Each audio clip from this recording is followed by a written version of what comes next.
Je suis également investisseur early stage et j'ai investi dans un peu moins de 30 startups. La plus connue, c'est certainement Mistral. Tu as ensuite lancé Webedia au Brésil. C'est le groupe digital qui détient les marques comme Allociné, Pure People, jeuxvideo.com et qui accompagne aussi les grands youtubeurs français comme à l'époque donc Norman et Cyprien et plus récemment Inoxtag.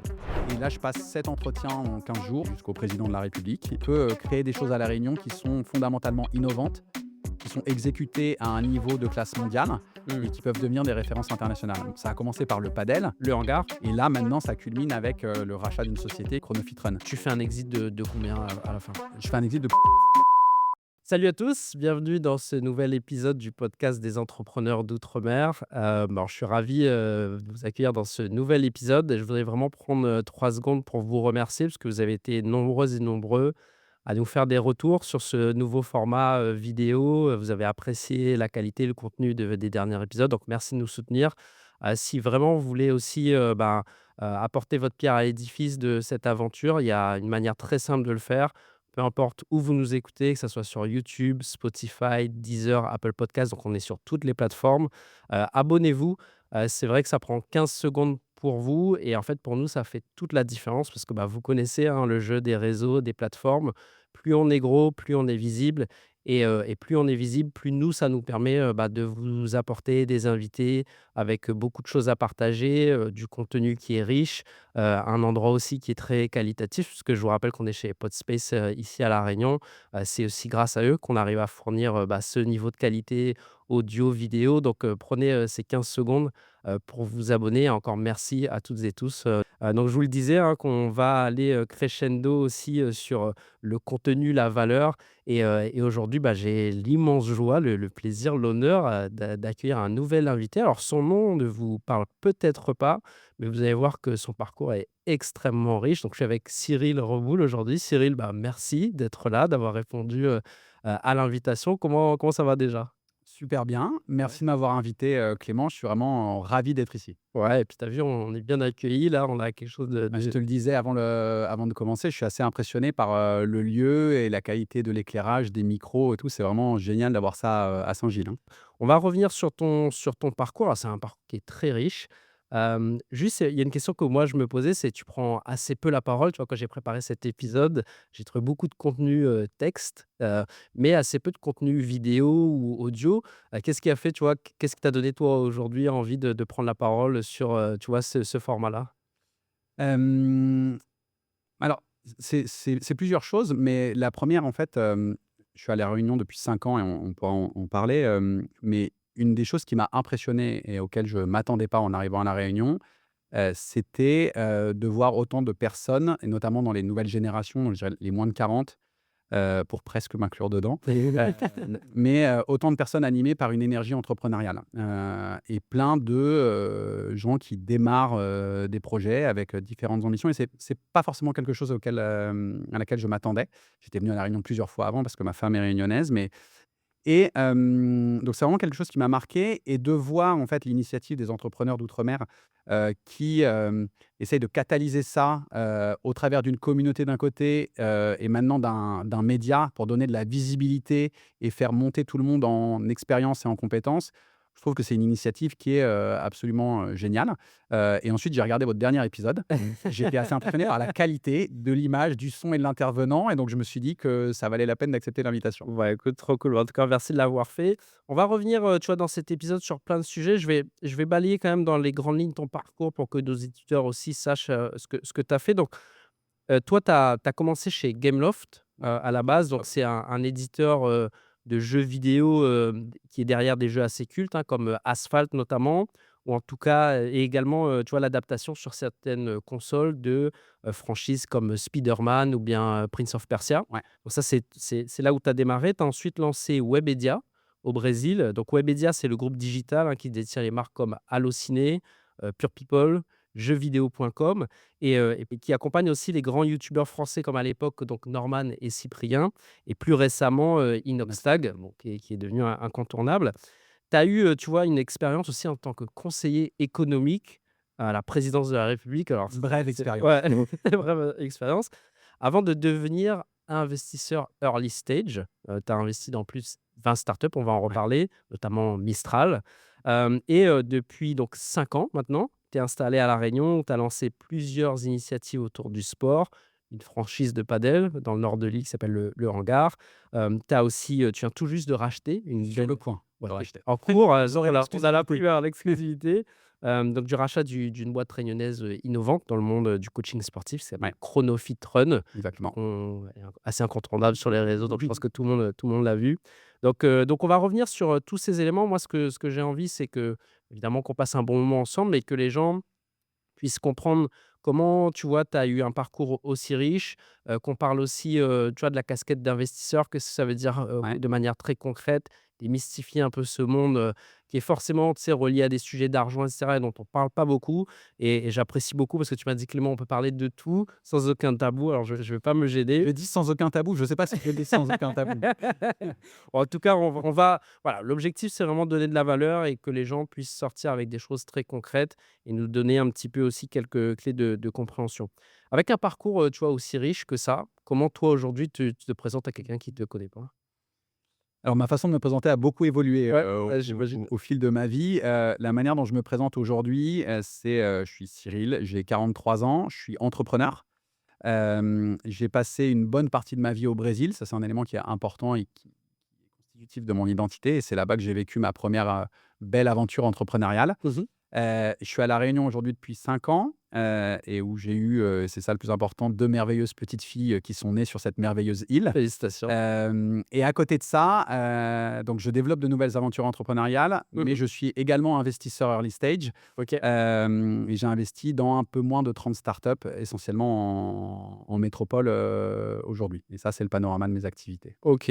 On voit qu'il y a un fil conducteur, tu vois, sur l'entrepreneuriat. Toi, à la base, tu viens d'une famille d'entrepreneurs. C'est un écosystème que tu connaissais déjà? Non, je viens d'une famille, mon père était, il est à la retraite aujourd'hui, il était chimiste et il a gravi, les échelons dans des multinationales de la nutrition animale. OK. C'est ce qui nous a emmenés au Brésil une première fois quand j'étais adolescent, parce qu'il a eu un poste, à São Paulo et donc il a emmené toute la famille quand j'avais 12 ans, au Brésil. OK. Il se trouve qu'il a monté sa boîte de conseil une fois qu'à la toute fin de sa carrière, mais il était plus cadre dirigeant qu'entrepreneur.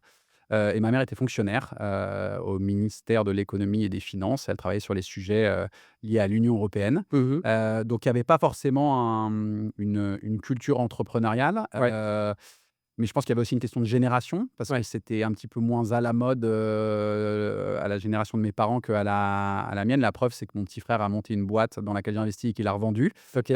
aussi. On est 4 enfants, donc on est 2 sur 4 à avoir monté des business. Pour le moment. Pour le moment, ouais, ouais. Effectivement, j'ai une de mes 2 sœurs qui pourrait s'y mettre aussi. Donc il y avait pas forcément un berceau entrepreneurial. Après, j'étais dans le monde de l'entreprise, hein. Mon père était cadre dirigeant dans une multinationale, donc j'étais quand même dans le monde de l'entreprise. Et après, moi, j'ai fait une école de commerce, mais qui m'a pas forcément confronté à l'entrepreneuriat parce que c'était pas encore la mode. À Ouais. l'époque, les gens sortaient plutôt en cabinet de conseil, en finance ou en marketing. C'était encore un petit peu tôt par rapport à aujourd'hui où tout le monde veut faire de Ouais, donc l'entrepreneuriat en sortant de ces écoles-là et c'est mmh. super. Mais donc j'ai été confronté à l'entrepreneuriat un petit peu plus tard dans ma vie professionnelle. Ouais, bon, on va y revenir. Je voudrais juste qu'on reparle, bah, tu vois, on reprenne un peu le fil par le début. C'est donc toi, tu as commencé chez Gameloft, on l'a dit. Comment tu es arrivé, tu vois, dans ce domaine du jeu vidéo? Et ce que j'ai noté aussi, c'est que tu es arrivé assez rapidement sur un poste, avec à forte responsabilité. Comment tu es arrivé là et comment tu es arrivé, à ce poste-là, tu vois, propulsé très vite, quoi? Alors, moi, j'ai eu la chance de faire une école de commerce qui est assez réputée. J'ai fait HEC, Mmh. et ce qui, en fait, en France, ouvre beaucoup de portes Porte, ouais. et en fait, te permet d'avoir accès à des premiers postes, déjà, en tout cas, avec des intitulés plus ronflants. OK. Après, il faut voir s'il y a les responsabilités vraiment derrière, hein, c'est pas toujours le cas. Mais à cette époque-là, la plupart des gens sortaient et allaient soit en cabinet de conseil, soit en finance, soit en marketing. C'était vraiment les 3 grandes voies, hein. Il y Mmh. avait un peu d'entrepreneurs à côté, mais c'était pas la majorité. Et moi, j'avais fait mes stages, notamment dans le marketing et j'avais du mal à me projeter dans ces voies-là. Je Ouais. voulais vivre un petit peu plus d'aventure. Tu verras, c'est un des trucs, récurrents dans mon parcours, mais OK. je me lasse assez vite et j'ai besoin de D'accord. beaucoup de nouveautés. C'est ce que j'aime dans l'entrepreneuriat d'ailleurs, aujourd'hui. Et donc j'avais envie de faire quelque chose d'un peu inattendu et différent et le secteur des jeux vidéo était quelque chose qui m'intéressait. J'étais joueur, Ouais, tu gamer moi-même. toi à la base, ouais. Gamer, mais j'ai beaucoup joué à Civilization, à OK, FIFA, OK. et cetera, mais pas hardcore gamer, mais gamer. Et en fait, j'ai vu cette boîte qui était une boîte que je connaissais pas à la base, mais qui avait un projet qui était intéressant, Mmh. et je me suis dit: «Bah, tu sais quoi? Je vais aller découvrir ce monde-là des jeux vidéo», et je suis arrivé comme chef de produit, Ouais. donc je m'occupais des assets marketing pour une partie du catalogue, et j'ai été promu, après 6 mois, chef de groupe, où là, j'avais la moitié des jeux sous ma responsabilité et une équipe de chefs de produits. Mais ma carrière a été un peu accélérée au début par le fait que j'ai fait HEC et qui, D'accord. du coup, m'a déjà mis à un cran un peu plus élevé que la moyenne. Ouais. Et ensuite, comme ça s'est bien passé au début et que c'était une petite boîte, même si c'était déjà une boîte qui était cotée en bourse, mais c'était quand même encore une petite boîte avec une petite structure au siège. Il y avait des chemins de croissance assez rapides pour les nouveaux. OK. Si tu voulais monter plus loin après, c'était plus compliqué. C'est Ouais. aussi pour ça que je suis parti. OK, je comprends. Du coup, après, Gameloft, tu as intégré directement Webedia, Ouais. d'abord en tant que salarié. Tu faisais quoi là chez Webedia quand tu Alors moi, j'ai rejoint Webedia, 6 mois après sa création. À l'époque, Webedia, c'était ouais. purepeople.com, heu Ah oui, d'accord, OK. et donc ce qui était assez loin de mes centres d'intérêt entre nous. On ne juge pas, on ne juge Heu, pas. mais ça a été aussi une opportunité. C'est un ami qui m'a dit, en fait, après 2 ans, un peu moins de 2 ans chez Gameloft, j'ai commencé à m'intéresser à l'entrepreneuriat, et Mmh. donc j'avais, un dossier sur mon ordi avec une quinzaine d'idées. C'était le moment de la libéralisation du marché des paris en ligne. Je regardais ces trucs-là, OK, les pharmacies en ligne, plein de trucs, et cetera. J'ai encore ces dossiers sur mon c'est pépite ordinateur. ça. Ouais, ça, c'est assez pépite, ouais. Il y a pas que des bonnes idées dedans. Et donc je regardais, mais en fait, j'étais, entre nous, hyper, encore, naïf sur le sujet et très très jeune, sans expérience. Je savais pas vraiment ce que ça voulait dire de monter une entreprise, et j'ai un ami qui m'a dit: «Mais tiens, tu peux aller parler avec cet ancien d'HEC aussi, Cédric Siré, qui est le fondateur de Webedia. C'est un mec hyper intelligent, il vient de monter un business et c'est assez prometteur». J'y suis allé, je l'ai rencontré, et j'ai pris une énorme claque parce que c'est quelqu'un d'extrêmement intelligent. C'est un peu mon parrain, professionnel, et lui et son associé de l'époque, qui s'appelait Guillaume Multrier, qui était aussi une personne assez impressionnante. En fait, je me suis dit: «Alors, ce qu'ils font, ça m'intéresse pas particulièrement», mais c'était, enfin, la thématique du people en tout Ouais, cas. Mais par contre, ils avaient une vision d'un groupe média digital, ouais. en s'appuyant à l'époque sur le SEO et comment on va conquérir de l'audience, Là, on est en et quelle année pour se situer? ça, moi, je suis sorti en 2006, ça, c'est en 2008. Ouais, donc c'est pas des sujets qui sont démocratisés comme Non, non, maintenant, c'est c'était vraiment, assez pionnier, en fait, dans leur ouais, approche. ouais. Leur approche des médias, était assez pionnier, avec Mmh. notamment une expertise technique sur le SEO qui était très au-dessus de la moyenne à l'époque. Et donc je me suis dit: «Écoute, je comprends pas bien ce qu'ils font, mais ces mecs-là m'ont l'air hyper intelligents, je Ouais, vais les suivre», et ouais. surtout, ils m'ont proposé un projet d'intrapreneuriat. En fait, ils m'ont dit: «Bah, D'accord. tu viens et tu vas monter nos nouvelles propriétés digitales Ah ouais, donc de tu étais zéro». déjà dans ce mode-là, C'était dès ça le le pro début, quoi. c'était ça le Tu avais projet. déjà un projet. Et donc en fait, j'ai fait ça pendant 4 ans, et effectivement, j'ai monté des nouveaux sites à l'époque. OK. Mon premier jour chez Webedia, je suis allé à la Fnac et j'ai acheté un livre qui s'appelait, «Comment créer un site internet», OK. Il parce que j'y connaissais absolument rien. Je sais toujours y pas avait pourquoi pas ils trop m'ont de embauché no-code, à il y avait pas l'époque. trop de no-code Il dans y tout avait ça? pas vraiment de no-code. Honnêtement, le livre, je l'ai feuilleté, j'ai rien compris. Heureusement, c'était pas moi qui devais le développer. OK. Mais donc j'ai développé des nouveaux sites et des nouvelles marques médias, Ouais. et en plus, la boîte s'étant développée, on avait des moyens, et j'ai fait, mes 4 premiers rachats, pour constituer un pôle divertissement. J'ai racheté un site de cinéma, un site de musique et un site sur les audiences télé, Ouais. et des sites à destination des ados, et donc ça m'a donné une première expérience, en fait, à la fois d'intrapreneuriat et d'acquisition Mmh. d'entreprise, qui m'a beaucoup servi, par la suite. Ouais, tu m'étonnes. Et du coup, donc suite à cette expérience-là, donc on te donne, tu vois, un peu les clés pour aller monter Webedia au Brésil. Comment, tu vois, cette transition-là, elle se fait? Alors, moi, je suis rentré chez Webedia, il y avait, 8 personnes, Ouais. et il y avait, en fait, le boss, des journalistes, Mmh. et il y avait 2 personnes qui étaient pas sur le business. Il y avait le directeur technique, il y avait une personne qui faisait pas mal un peu de développement, et moi. Hem, 2 ans plus tard, la boîte, il y avait 70 personnes dedans, OK. donc ça avait quand même bien grossi parce qu'en fait, la stratégie, sur l'audience avait bien marché. Et en fait, au cours de ce développement, moi, j'ai commencé à faire des premiers rachats. On a commencé à se développer. On a vu que ça marchait plutôt bien et que la manière dont moi je gérais ces choses-là marchait plutôt bien. Mmh. Et après, 2 ans et demi, 3 ans, Cédric, le fondateur, est venu me voir et m'a dit: «Écoute, il faut qu'on regarde l'international. En fait, c'est la prochaine étape pour nous, il faut qu'on regarde l'international». Donc moi, j'ai dit: «Attends, c'est moi qui m'en occupe». Et donc là, on a commencé à regarder différents marchés. On peut en parler. On a fait une matrice assez simple, OK. avec en gros, les pays avec, une très forte population, qui ne parlent pas anglais et où la part des budgets publicitaires dépensés sur Internet est faible. On s'est dit, il y Pourquoi aura... qui parle pas anglais? Parce qu'en fait, nous, c'était une industrie de contenu. D'accord. Et en fait, le contenu, la concurrence sur le contenu, en tout cas à l'époque, je ne sais pas si c'est encore vrai aujourd'hui, mais c'est la langue en fait qui fait ton marché sur le contenu. C'était à l'époque, c'était la langue de ton contenu. Et donc, la concurrence sur le marché en anglais était bien plus forte que sur le contenu dans d'autres langues. Mmh. Le niveau de sophistication en SEO des Américains et des sites anglophones était bien supérieur à celui même français, même si en Ouais. France, on a toujours été très très bon techniquement sur ces sujets-là. Donc en fait, on n'avait pas grand-chose à envier. Mmh. Mais on cherchait des endroits où on pouvait arriver et où il n'y allait pas avoir la concurrence des contenus anglophones. D'accord, OK. Et donc, on a fait population, langue et budget Internet en retard parce qu'en fait, on voulait des marchés. On savait qu'il allait avoir un effet de rattrapage de la télé vers Internet à l'époque. Et donc, Ouais. on voulait des marchés qui allaient bénéficier d'un vent dans le dos assez fort sur les Mmh. prochaines années. Et là, on a fait ça et ça a donné Russie-Brésil. OK. Et donc, j'ai monté pour Webedia 2 joint ventures, une en Russie, une au Brésil. OK. Tu peux nous Euh, expliquer c'est quoi une joint venture? Une joint venture, c'est une association entre deux sociétés. D'accord. Donc en fait, nous, il y avait Webedia qui avait 50% de la société. On avait un partenaire russe qui avait 50% en Russie, à Moscou, OK. et un partenaire à Rio, brésilien, qui avait 50% de la société brésilienne. OK. Et en fait, on faisait Webedia, mais au travers de partenaires qui en fait faisaient... Nous, on apportait la techno et eux faisaient Ouais. le contenu et la commercialisation. Donc ils avaient déjà enfin, qu'est-ce que tu Des groupes regardes? médias eux-mêmes. Ouais, OK, donc des médias, on va dire, plus traditionnels. Pas forcément, c'était des médias internet souvent. OK, d'accord. Ils avaient des sites sur d'autres thématiques où ils étaient déjà dans la publicité en ligne. Ouais. On avait, au Brésil, c'était une régie publicitaire, par exemple. Ouais. Donc on se disait, bah, eux, ils vont déjà avoir le commercial sur place. Mmh. Tu vois. Qu'est-ce que tu leur dis à ce moment-là quand tu vas les voir pour les convaincre de parce que peut-être Alors, qu'ils sont bien, ils ont pas forcément ouais, oh bah oui, non, ils sont nous, bien. on arrive. En fait, les résultats qu'on avait en France étaient assez exceptionnels. C'est-à-dire OK. que le niveau d'audience, en fait, Pure People, aujourd'hui, on s'en rend pas compte, mais en fait, à l'époque, ça a été un ovni dans l'écosystème Internet français en termes de croissance d'audience, quoi. Ouais, Ça a atteint 2 millions de visiteurs uniques, ce qui en France est beaucoup et était beaucoup à l'époque, ouais. en quelques mois, pour plusieurs raisons qu'on pourrait détailler. Et donc, en fait, on s'est présenté à ces gens-là en disant, nous, on a une recette qui, en fait, on est capable de faire des sites qui vont avoir une audience monumentale. Est-ce que ça vous intéresse de bosser avec nous pour les commercialiser? C'est pas très difficile comme pitch, tu vois. Ouais. Et donc, on a trouvé nos partenaires.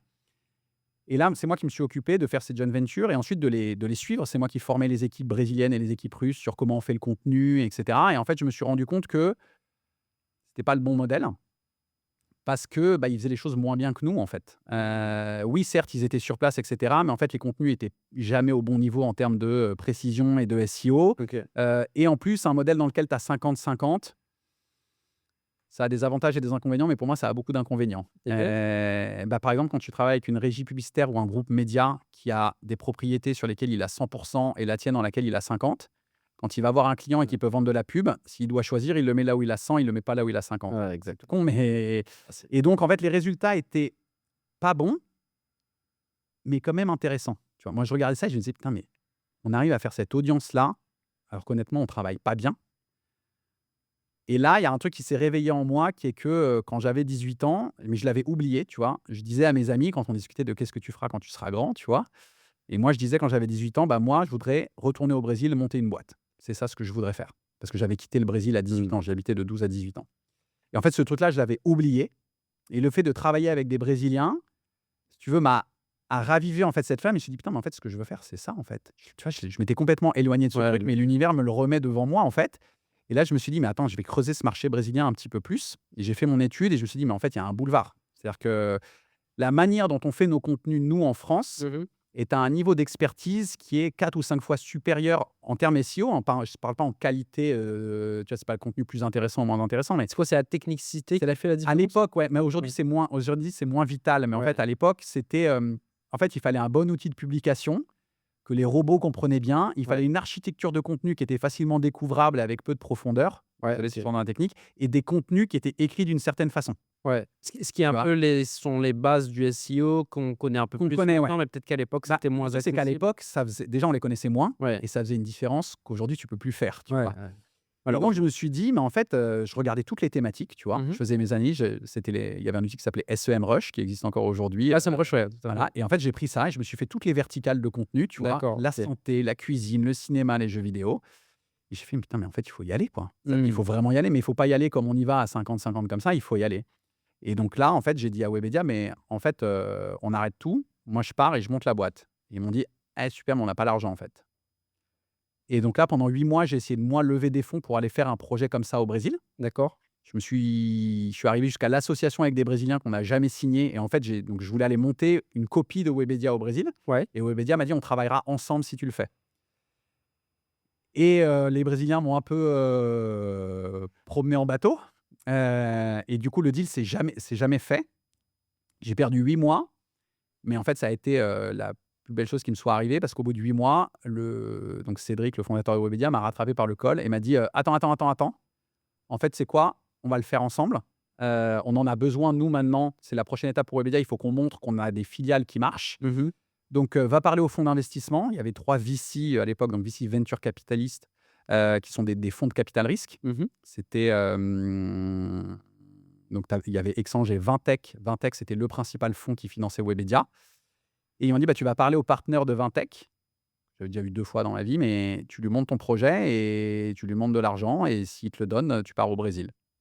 Et donc je suis allé voir, Alain Caffi, que je salue, le partenaire de Vintech, et je suis arrivé avec mon petit dossier. Je lui ai dit: «Bah, voilà, pourquoi je pense qu'il faut y aller et j'ai besoin d'1,5 million d'euros, pour aller, monter, le pilote et vous montrer que ça va marcher et moi je veux être, actionnaire fondateur de la boîte, je veux avoir des parts dedans», et voilà. Et il m'a dit: «C'est génial, on y va». Trop cool. Et donc toi, tu décides, de mettre aussi, bah, ton argent personnel et d'avoir des parts, dans cette boîte. Donc en termes d'actionnaires, il y avait qui, Il y autour de la avait table? 2 actionnaires, il y avait moi OK, et il y avait Webedia France. OK, OK. Et donc moi, j'ai mis une partie de l'argent, mais sans commune mesure avec ce que Webedia a mis, parce que sur 1,5 million, moi, j'étais salarié, donc si tu veux, OK. ça allait être compliqué. Donc on a fait en gros, il y avait le capital social et il y avait de la dette à côté Mmh. et donc moi, j'ai mis 60 000 € de ma poche, qui était en fait le montant qu'il fallait pour avoir un visa permanent au Brésil, OK. et pour que ma femme ait un visa de travail au Brésil et OK. puisse travailler. Donc c'était ça le truc. Ouais, OK. Donc c'était à peu près tout ce que j'avais de côté, et je l'ai mis dedans. Webedia a apporté, du capital social et le reste du 1,5 million pour qu'on puisse faire un pilote. OK. Et juste, c'est vrai que je voudrais revenir parce que tu as parlé de termes un peu techniques, VC, tu vois, les parts, l'actionnariat et ça. Est-ce que tu peux nous expliquer, voilà, de manière très succincte et accessible à tous et tous, tu vois, c'est quoi le concept des VC?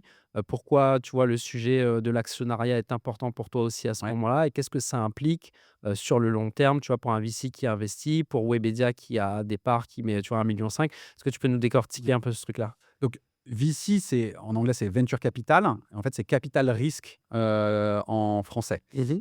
Le capital risque, c'est, les acteurs qui sont généralement donc des fonds d'investissement D'accord. qui vont, apporter du financement aux startups. Donc sachant que c'est un investissement qui est très risqué et donc Webedia à l'époque était une startup, hein. Enfin, Ouais. c'était une boîte, innovante sur un marché émergent avec un potentiel exponentiel. Et en fait, ces fonds-là, ils souscrivent à des augmentations de capital. En fait, ils achètent des actions des sociétés, Mmh. à un certain prix et en faisant ça, ils apportent de la trésorerie à la société, mais ils Mmh. deviennent propriétaires d'une partie de la société. Ouais. Ils vont pas toucher de dividendes ni rien du tout et leur seul moyen de gagner cet argent, avec, un profit, demain, c'est que quelqu'un leur rachète leur part. D'accord. En général, c'est quand la société est revendue ou qu'elle rentre en bourse ou qu'un nouveau fonds d'investissement vient et leur rachète leur part. OK. Et on appelle ça du capital risque, ça porte très bien son nom parce que c'est très risqué. Il y a une vraie probabilité de plus de 50 de chance, qui est plutôt entre 80 et 90 de chance de perdre ton argent, hein. OK. Et donc, pourquoi ils existent, eux? Parce que quand tu montes un projet risqué, une start-up, les banques te prêtent pas d'argent. Mmh. Parce qu'en fait, une banque, pour gagner 4 prendre le risque de perdre 100 c'est pas un très bon calcul économique, tu vois? Et donc en fait, les banques prêtent pas d'argent à une boîte qui vient de se créer et c'est normal, c'est pas leur rôle.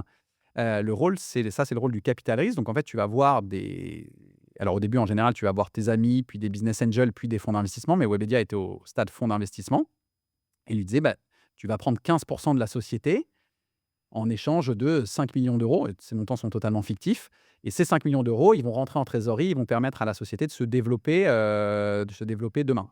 L'argent des VC, en fait, il Ouais. provient d'où? L'argent c'est-à-dire Des d'où est-ce VC, qu'ils touchent eux leur argent? non, en fait, cet argent qu'ils vont, Ouais. investir, il provient d'où, tu vois? À l'origine, Les c'est VC d'argent. sont des investisseurs Voilà, OK. derrière, en fait et ces investisseurs, ça peut être des institutionnels, Mmh. ça peut être des fonds de pension américains, Alors ça peut être, on n'a pas vraiment d'investisseurs institutionnels de ce niveau-là en France, mais il y a la BPI qui peut aussi investir dans ces fonds-là, mais tu peux avoir des fonds de pension américains, tu peux avoir des grandes fortunes qui vont investir dedans, tu peux avoir des entreprises, et tu as même des fonds qui sont spécialisés dans le fait d'investir dans des fonds. D'accord, OK. Et donc eux, en gros, ils ont des très gros investisseurs qui vont leur donner une partie de leur argent Mmh. et eux, ils vont répartir cet argent dans plein de startups derrière et espérer, rapporter un retour sur investissement à leurs propres investisseurs. Ouais, et je voudrais aussi que tu clarifies une chose, c'est en fait, tu disais qu'il y avait pas de notion de dividende. Pourquoi? Parce que dans la mesure où tu as quand même des parts de la Oui. société, qu'est-ce qui fait que du coup, ces VC ne touchent pas de dividendes quand il y a une distribution de dividendes? Alors déjà là, en fait, tu viens de le dire, c'est quand il y a une distribution de OK, c'est dividendes, parce qu'il y en a pas, mais en fait. il y en a pas. Parce qu'en fait, le capital risque, encore une fois, il porte bien son nom, il intervient sur des projets qui sont risqués. En général, ces projets-là, ils sont pas rentables au moment où Ouais, on investit. Sinon, ça s'appelle déjà plus du capital risque, c'est ouais, plutôt du capital développement. OK. Mais donc il intervient sur des projets qui sont pas rentables et qui sont normalement des projets avec un potentiel tellement exponentiel, c'est pour ça qu'ils investissent, que ces projets-là, chaque euro ou dollar qu'ils ont, ils l'investissent dans la croissance de leur business, en fait. Ils sont pas là pour sortir de l'argent et le donner aux actionnaires. Ouais. Leur but, c'est de croître le plus vite et le plus fort possible. Et donc, chaque euro est utilisé pour la croissance. Donc, il n'y a pas d'euro pour les dividendes, quoi. Le but, c'est pas forcément d'atteindre la rentabilité le plus vite possible, mais c'est d'atteindre à moyen ou long terme la meilleure position de marché possible et d'être le plus gros possible à moyen et long terme et pas de gagner le plus d'argent à court terme. Et en général, les VC, ils restent combien de temps, tu vois, au capital des sociétés avant de sortir? Alors, ça s'allonge, hein, c'est une durée qui s'est vachement allongée. Avant, c'était entre 5 et 7 ans. OK. Aujourd'hui, tu es plutôt, en vrai, quand tu regardes maintenant, tu es plutôt autour de 10 12 ans. Mmh. OK. Il y a des exceptions là-dedans, hein, mais on va dire que je pense que la médiane doit être, je sais pas, je dirais à 8 9 ans. Ouais, OK. Hyper clair. Bah, merci, hein, pour, d'avoir détaillé tout ça. Je reviens sur, Webedia. Moi, il y a vraiment une question que je me pose, c'est, bon, tu vois, on a compris, pourquoi tu t'es lancé, comment tu as fait pour aller chercher des fonds. Bon, quand tu arrives au Brésil avec, tes valises et ta petite famille, tu vois? C'est quoi les premières questions que tu te poses pour dire: «Bon, j'ai réussi à convaincre des gens avec mon dossier et mon PowerPoint. Maintenant, il faut délivrer ça dans l'opérationnel». C'est quoi les premiers sujets que tu regardes et c'est quoi les premières étapes pour se dire, «Comment je passe de 0 à 1, quoi?» Ouais. Alors moi, j'avais un avantage là-dedans qui était quand même, je venais déployer un modèle que je connaissais par cœur. OK. J'étais pas en train de réinventer la roue, si tu veux. Moi, je voulais faire ce que faisait Webedia au Brésil. Et tu penses que Heu tu peux copier-coller comme ça un modèle même dans un autre pays? Alors, il y a des parties que tu peux copier-coller OK. et d'autres parties et on pourra en parler, Ouais. qu'il faut pas copier-coller. Et OK. donc les erreurs que j'ai faites, c'est des endroits où j'ai copié-collé des Allez, choses qu'il a allons-y fallu alors. changer, quoi. Mais donc, juste avant de te dire ça, Ouais. sur ta première question, moi, j'avais une liste assez simple avec 10 trucs. Il y en avait 20 en vrai, qui Ouais. étaient, ce que j'appelais les key success factors, qui étaient les choses qu'il fallait faire pour pas que ça merde, globalement, tu vois? Et quand je l'ai re-regardée du coup avant de venir, elle Ah, existe encore cette OK. liste, tu vois? Et j'ai tout fait. Moi, il y avait 3 trucs en fait qui étaient les 3 premiers qui étaient 80 du travail. Le premier, c'était juridique et administratif. Le Brésil, c'est un pays qui est assez, complexe administrativement OK. parlant et donc en fait, Plus le premier. complexe que la France? Ah oui. Ouais, ouais, plus complexe que la France, ouais. Et ma première ligne, c'était trouver le bon avocat et le bon comptable. OK. Ça, c'était ma première ligne parce qu'en fait, j'avais besoin d'avoir un cadre et en fait, j'ai vu beaucoup d'entrepreneurs arriver au Brésil et repartir 6 mois après parce qu'ils n'avaient pas réussi à ouvrir un compte en banque, OK. si tu veux. Parce qu'en fait, pour ouvrir un compte en banque, il faut que ta société soit faite d'une certaine façon, il faut que tu ra enfin, tu sais, Ça, c'est très spécifique au c'est Brésil, pas ça. spécifique au Brésil, mais mon premier truc, c'était juste m'assurer que je peux fonctionner, Ouais. tu vois? Et donc en gros, j'avais identifié ce point-là. Ensuite, mon deuxième truc, c'était mes 2 premiers recrutements de OK. personnes clés. Parce que quand tu arrives dans un pays, alors moi en tout cas la façon dont je le fais, c'est tu t'appuies sur des personnes locales Ouais. et donc pour moi en fait ce qui allait vraiment me faire passer la première étape, c'était, mes 2 premiers recrutements que j'avais identifiés, qui était ma première rédactrice en chef OK. ou mon premier rédacteur en chef, surtout que c'était une rédactrice en chef et donc en gros moi il faut trouver cette personne-là et ma première commerciale. OK. Donc Heu là, tu vas prendre les stars, sur ces sujets-là avec beaucoup Donc en d'expérience. tout cas, j'ai mis beaucoup d'énergie Ouais. à trouver ça. Il se trouve que j'ai eu, beaucoup de chance sur la partie éditoriale, beaucoup moins sur la partie commerciale au début. Et la troisième chose, parce que nous, c'était et là, c'était propre à notre business aussi, c'était un sujet d'audience. Nous, il fallait qu'on soit, on allait vivre ou mourir par l'audience qu'on allait créer. C'est-à-dire que si on avait beaucoup d'audience, même si on était mauvais commercialement, ça nous donnait du temps, Mmh. mais on pouvait être très bon commercialement, si on n'avait pas d'audience, ça allait pas marcher. Et donc, sur l'audience, c'était vraiment une particularité au Brésil, donc c'est pas forcément réplicable, mais c'est plus comprendre les spécificités de ton Ouais, business. ouais. Moi, il y avait un facteur clé qui était l'audience rapide, parce qu'en plus, j'avais la pression, il fallait que je montre au fonds d'investissement que j'arrivais à faire marcher le truc assez vite, si tu veux. Ouais, sortir des KPI, c'est Voilà. le business model d'une boîte comme Webedia là, c'est quoi exactement? Donc, à l'époque, quand je l'ai créé, c'était vraiment, on vendait de la publicité en ligne. Donc, D'accord. la Ah ouais. publicité programmatique était au tout début. Mmh. Ça rapportait pas beaucoup d'argent, maintenant ça rapporte beaucoup. Nous, il fallait aller voir des agences de publicité et les convaincre de mettre de la publicité sur nos sites. À l'époque, Publicité c'était comme ça. programmatique? Publicité programmatique, ça veut dire que, ouais, excuse-moi, Bah, non, bah, alors je suis désolé parce que du coup il y a en fait, je tiens le fil et il y a plusieurs types de publicité. Aujourd'hui, ce que tu vois, c'est beaucoup de publicité programmatique. C'est par exemple quand toi, tu vas sur, Meta, Ouais. pour programmer une campagne. En fait, ça veut dire que pour chaque affichage de publicité, Mmh. il y a un programme qui va définir quelle est la meilleure publicité à afficher à ce moment-là. D'accord. OK? Donc c'est pas un humain qui choisit, je vais montrer la publicité, des entrepreneurs, d'outre-mer, à Cyril qui est en train de charger telle page. OK? Mmh. C'est un programme et ce programme, il peut être fait en fonction du prix d'achat de la publicité, en fonction de cookies et d'informations que j'ai sur toi et cetera. Ça donc en fait, c'est chaque impression est personnalisée. Avant, ça fonctionnait pas comme ça. Tu allais voir quelqu'un et tu disais: «Bonjour, j'ai un site de cinéma, tu as un film qui sort dans 2 mois, est-ce que tu veux bien dépenser 25 000 € pour, qu'on affiche des publicités pour ton film sur mon site?» quoi. Ouais. C'est comme ça que ça marchait. Ouais, Il y a donc en encore fait, une c'était tout partie le qui temps la marche même comme ça. que tu voyais, tout le monde, voyait la même pub et ça Exactement, restait tout le monde voyait la même pub, c'était c'est moins personnalisé, mais Webedia était assez pionnier dans le fait de personnaliser ça, ouais. en fonction du contenu que tu voyais, on était très bon là-dessus. Ouais, d'accord, OK. Donc vous êtes c'est un peu l'ancêtre de la pro des ads, que Ouais, qu'on exactement. connaît Ouais, maintenant. ouais, Et juste pour te remettre sur le fil, ma question c'était, c'est quoi le business model? Et en fait, tu ouais, m'expliquais que, bah, du coup, voilà. logiquement, c'est un business model qui est très dépendant de ton audience parce que, c'est Ouais. tout ce que tu viens de Bah, parce que plus tu as d'impressions publicitaires, plus tu gagnes d'argent. exactement. Et donc moi, j'avais besoin de beaucoup d'audience et au Brésil, il y avait une très grande particularité à l'époque. Mmh. Ça n'existe plus aujourd'hui, mais à l'époque, quand les gens ouvraient internet, ils avaient une page d'accueil qui était la page d'accueil de leur fournisseur Ouais, c'est vrai. internet. Ouais. Et donc ils avaient la page d'accueil de, ils avaient soit, msn.com. En fait, c'était Ouais. soit leur portail, soit leur fournisseur internet. Ouais. Et donc au Brésil, c'était, tu avais UOL, Terra, il y avait MSN, Ouais. Yahoo. Et en fait, c'était souvent lié à ton navigateur, à ton fournisseur, ou à d'autres paramètres, là où tu avais acheté ton ordinateur. Et en Mmh. fait, il y avait 80 des Brésiliens et Brésiliennes qui, quand ils allumaient leur ordinateur et leur navigateur, ils tombaient sur cette page-là. Ouais. Et donc c'était on appelle ça des portails et c'était un très bon nom, mais c'était presque des péages vers le contenu, en fait. Mmh. Et donc moi, j'avais dans mes objectifs qui était faire un deal avec un de ces acteurs Ouais, pour d'accord. afficher mes contenus sur la page d'accueil. D'accord, OK. Et ça, j'ai réussi au bout de 4 mois. Je suis allé tous les voir. J'ai fait un coup de bluff assez marrant et j'ai réussi à avoir mon partenariat. Ah, tu es obligé de nous dire c'était quoi le coup de bluff, parce que tu peux pas nous utiliser comme ça. Si Et si tu peux, hein, si tu à l'aise ouais, de ouais, bien partager. sûr, c'était, en fait, moi, j'ai monté mon site. On a commencé, on a fait du premier contenu et cetera. J'avais un site de mode et un site de célébrité et je suis allé à São Paulo. J'avais réussi à avoir des rendez-vous avec tous les portails. Mmh. Donc je voyais, Yahoo, MSN, Terra, C'est comme si tu avais UOL, un et cetera. rendez-vous avec Google là aujourd'hui quoi, en gros, À c'est la l'époque, c'était première page de ouais, c'est voilà, de à ton l'époque, navigateur. c'était presque ça. Ouais, Sauf qu'il y avait plus de concurrence. ouais, Et donc je suis tous allés les voir à São Paulo et pour moi, c'était vital, hein, comme truc, quoi. ouais. J'ai fait tous mes rendez-vous et cetera, mais je débarquais, j'étais français. Mes sites, ils avaient 2 mois d'existence et cetera. Enfin, si tu veux, mon niveau de crédibilité sur le sujet, en gros, je leur montrais ce qu'on faisait en France, mais c'est pas forcément la meilleure manière de vendre quand tu débarques dans un nouveau pays, tu vois? Et j'ai fait tous mes rendez-vous et le rendez-vous avec Microsoft s'est vraiment très, très bien passé. Enfin, c'est msn.com, Ouais, ça existe encore, mais à l'époque, c'était très gros, quoi. ouais. Ce rendez-vous-là s'est très bien passé et je rentre à Rio, parce que j'étais à Rio et eux, ils étaient tous à São Paulo et donc je rentre et je me dis: «OK, bon, je pense que ça va le faire». Les autres, franchement, moyen, quoi. Personne ne me fait de proposition, sauf, Microsoft qui me dit: «C'est super ton truc, mais faut qu'on se reparle l'année prochaine parce qu'en fait, on est dans un cycle de renouvellement de nos fournisseurs, de nos partenaires de contenu et cetera, machin, donc on va pas le faire maintenant». Et là, moi, si tu veux, j'ai la moitié de mon plan stratégique qui s'effondre et donc en fait, je les appelle et je leur dis: «Écoutez, je suis embêté parce qu'en fait, moi, j'ai adoré le rendez-vous avec vous et c'est avec vous que j'ai envie de bosser. J'ai des propositions des 3 autres.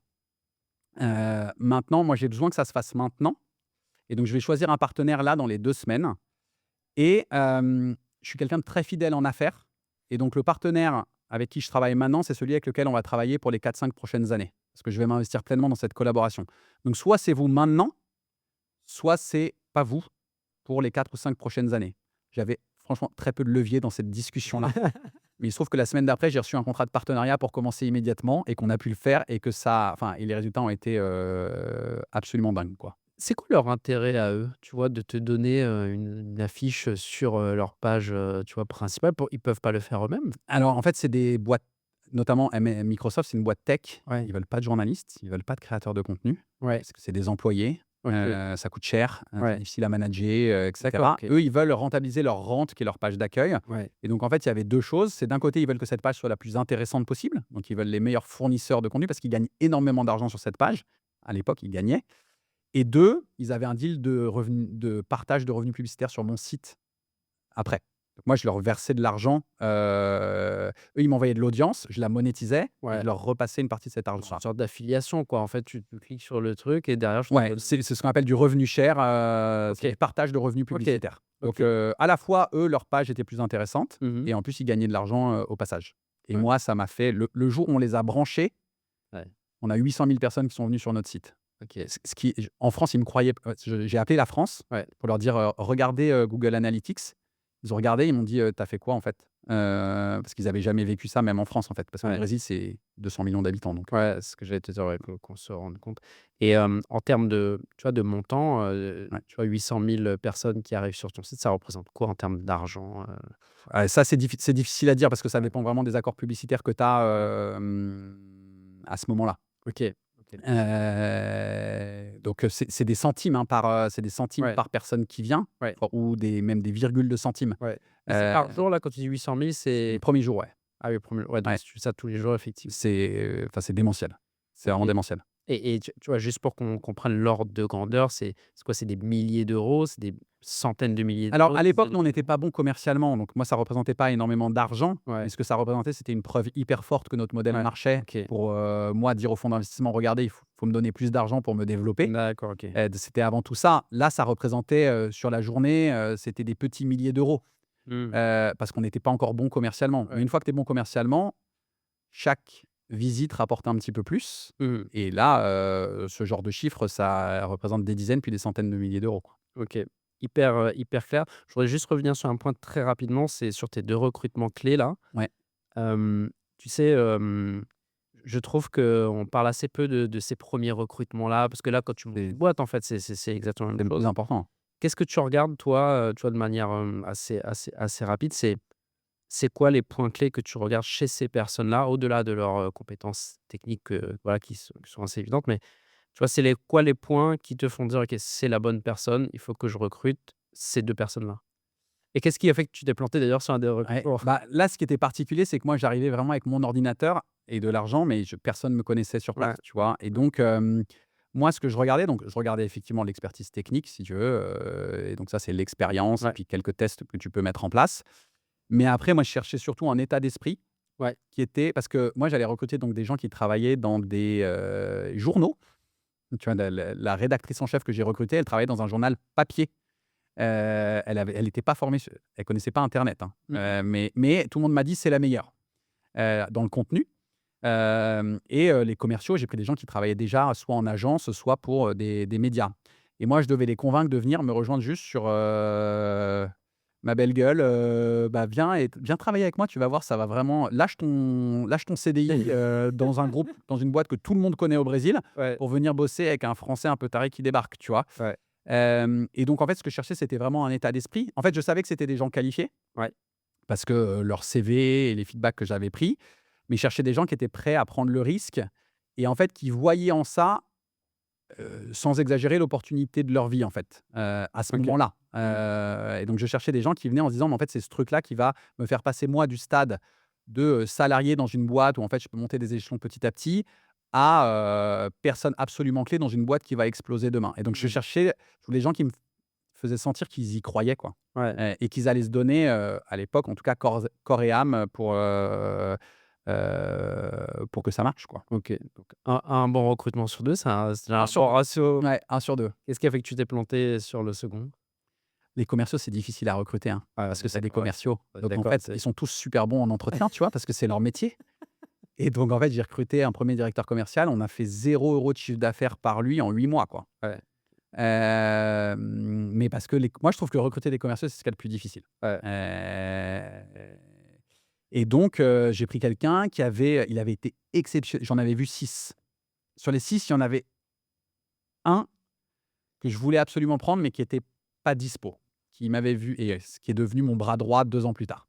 Où là, je me dis: «Ah ça, cette personne-là, c'est vraiment ce qu'il me faut» et après, il y en avait un autre, je me suis dit: «Génial, c'est exactement, enfin, au top, expérience en contenu pour les marques, intellectuel et cetera». En fait, c'était un charlatan, quoi. Mmh. Mais je m'étais fait avoir à l'entretien, les gens que j'avais appelés m'avaient dit qu'il était bon et en fait, dans les faits, déjà, il avait pas du tout la capacité à, faire bouger les choses par lui-même, tu vois? Il était trop parce que moi, j'avais besoin de gens qui faisaient tout seuls, en fait, parce que Un peu des entrepreneurs aussi dans l'art, ouais, il d'une fallait certaine manière, quoi. être très autonome, en tout Ouais. cas, tu vois? Et il l'était pas assez et en fait, sa compréhension du marché publicitaire brésilien, je l'ai découvert après quand j'ai réussi à avoir la bonne personne, était pas au bon niveau, Ouais, quoi. c'est pas au bon niveau, ouais, Mais exact. ça, justement, comme je ne le connaissais pas assez, ce marché publicitaire Mmh. brésilien, moi, j'avais beaucoup étudié la partie audience parce que je m'étais dit: «Si l'audience va, tout va».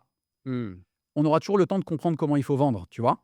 Ça, et moi, c'est un sujet important, quand tu montes un truc, comme ça, c'est de savoir qu'est-ce qui est vraiment le plus important? Parce que tu peux pas tout mettre au même niveau de priorisation. Moi, Ouais. c'était l'audience. Si j'ai de l'audience, il y a un moment, des gens voudront leur parler et seront prêts à payer, tu vois?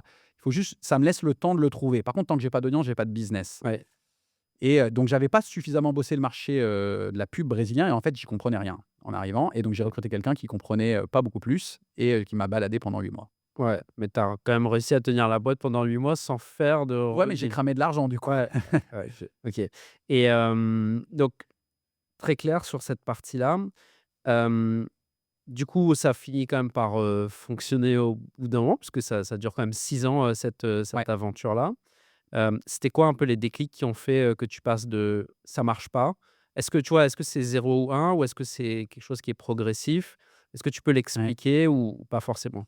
Alors encore une fois, ce qui était particulier, c'est que là, je déployais un modèle que je connaissais par cœur. Ouais, ouais, Donc en fait, moi, j'avais pas vraiment un risque sur, est-ce que mon idée, elle est bonne ou mauvaise? Au ouais, sens où en fait, je savais ce qu'on était capable de faire de l'audience sur nos contenus, tu ouais. vois? Et ça, je savais que foncièrement, c'était pas une mauvaise idée. Maintenant, dans quelle proportion et comment on va réussir à le monétiser, ça, c'était les inconnus du truc, quoi. Mais j'avais pas vraiment le risque du 0 ou 1, tu vois? J'avais plus le risque du 1 à 100 ou du 1 à 1000 Ouais, ouais. et Oui. nous, en 6 ans, on est passé, bah, de moi tout seul à, plus de 500 salariés, Mmh. plus de 30 millions d'euros de chiffre d'affaires et 49 millions d'utilisateurs mensuels au Brésil, tu vois? Donc 49 millions, c'est beaucoup sur cette Ouais. proportion-là. Ce qui a fait que ça a marché, donc on a très, très bien exécuté sur l'audience et donc on a effectivement créé des propriétés digitales avec beaucoup d'audience et OK. c'était le premier palier. Hem, Ensuite le deuxième, il y a eu ça a été une succession de tellement de petites choses, hein, mais et en plus tout a été un peu trop facile quand je le regarde aujourd'hui, je trouve qu'on a eu beaucoup de chance sur toute l'histoire, mais il y a eu quelques recrutements et moi je parle de talents transformationnels qui sont en fait, tu as des personnes que tu recrutes qui te font sauter un cap, tu vois? Enfin, qui te font OK. passer un cap, voire 2 voire 3 d'un coup et donc il y a par exemple, quand j'ai réussi à avoir mon VP commercial, mon vice-président commercial qui était cette personne que je voulais recruter dès le début, mais qui m'avait dit: «Pas tout de suite, on verra ton Je truc regarde déjà on ce que verra tu ton truc, fais, comment ça marche». après c'est bien. Et qui est devenu vraiment mon bras droit commercial et qui lui parce qu'à la fin, on avait 80 commerciaux, nous, au Brésil, hein, qui sillonnaient les agences, et cetera et c'est lui qui s'en occupait. Mais en fait, le jour où lui, il est arrivé, bah, les revenus se sont mis à la hauteur de notre audience. Mmh. Avant ça, ils y étaient pas et petite anecdote, mais tu me demandais ce que j'ai pas bien fait et cetera. Quand il est arrivé le premier jour, il m'a dit: «Alors Cyril, la première chose, c'est tu arrêtes de venir en rendez-vous commercial». Tu Alors, je te dirais. te fous de ma gueule, je suis le fondateur de la boîte, les gens m'aiment bien et cetera. Il me dit: Mmh. «Alors je vais t'expliquer. Ici, tu es au Brésil, tu es pas en France et en fait, toi, tu viens avec plein de données et tu démontres par A plus B que, il faut mettre de l'argent sur tes sites plutôt que sur la concurrence parce que leur audience est plus qualifiée, tu as plus d'audience et cetera». Ils disent: «Toi, tu viens et tu te dis le choix rationnel, c'est de me mettre de l'argent sur tes sites». Ce que la personne en face de toi entend, c'est depuis donc la boîte avait 2 ans. Ça veut dire depuis 2 ans, vous êtes vraiment des abrutis d'avoir mis de l'argent ailleurs que chez moi, puisqu'en fait, c'est moi qui ai le meilleur produit et en fait, tu es en train de dire aux gens qu'ils ont fait un mauvais boulot et c'est pas ça qu'ils ont envie d'entendre et au Brésil, c'est pas comme ça qu'on fonctionne. Au Brésil, on va faire du business avec toi si on est amis avec toi et si on a envie de passer du temps avec toi. Et donc toi, quand tu viens, en fait, ça intimide, les gens et ça les met dans une posture qui est pas celle dans laquelle ils ont envie d'être. Donc tu arrêtes de venir et je te dirai quand il y a des rendez-vous où il y a des gens hyper rationnels qui ont besoin de prendre des décisions sur de la data, tu viendras, mais sinon tu viendras pas. Et donc j'ai plus fait que 10 des rendez-vous commerciaux et on s'est mis à vendre. C'est incroyable, c'est hyper intéressant ce que tu dis parce que, c'est vrai qu'en fonction des endroits, et je trouve que c'est aussi vrai, tu vois, dans les outre-mer, bah, la manière de faire du business, c'est très, très, Ouais. très différent, quoi. Les Brésiliens ont un mot pour ça que j'adore, qu'ils appellent ça la tropicalisation du business. Ouais, Et moi, c'est le truc auquel je crois dans le développement international, c'est comment est-ce que tu tropicalises ton business? Et nous, le jour où on a réussi à tropicaliser notre business, c'est là où on est passé en 2 ans de, 1 000 000 € de chiffre d'affaires à 15. ouais, Et en fait, ça s'est fait parce qu'on a gardé notre cerveau français ouais. sur la technique sur la technique de production de contenu. Mmh. On a été mi-français, mi-brésilien sur le contenu en lui-même. C'est-à-dire qu'on a bien compris quand même enfin, c'était que des journalistes et créateurs de contenu brésiliens et brésiliennes, donc eux, ils avaient la sensibilité de qu'est-ce qui va intéresser, qu'est-ce qui va pas intéresser, mais ils faisaient ça avec les directives techniques françaises Ouais, et on a été 100 brésilien sur le commercial.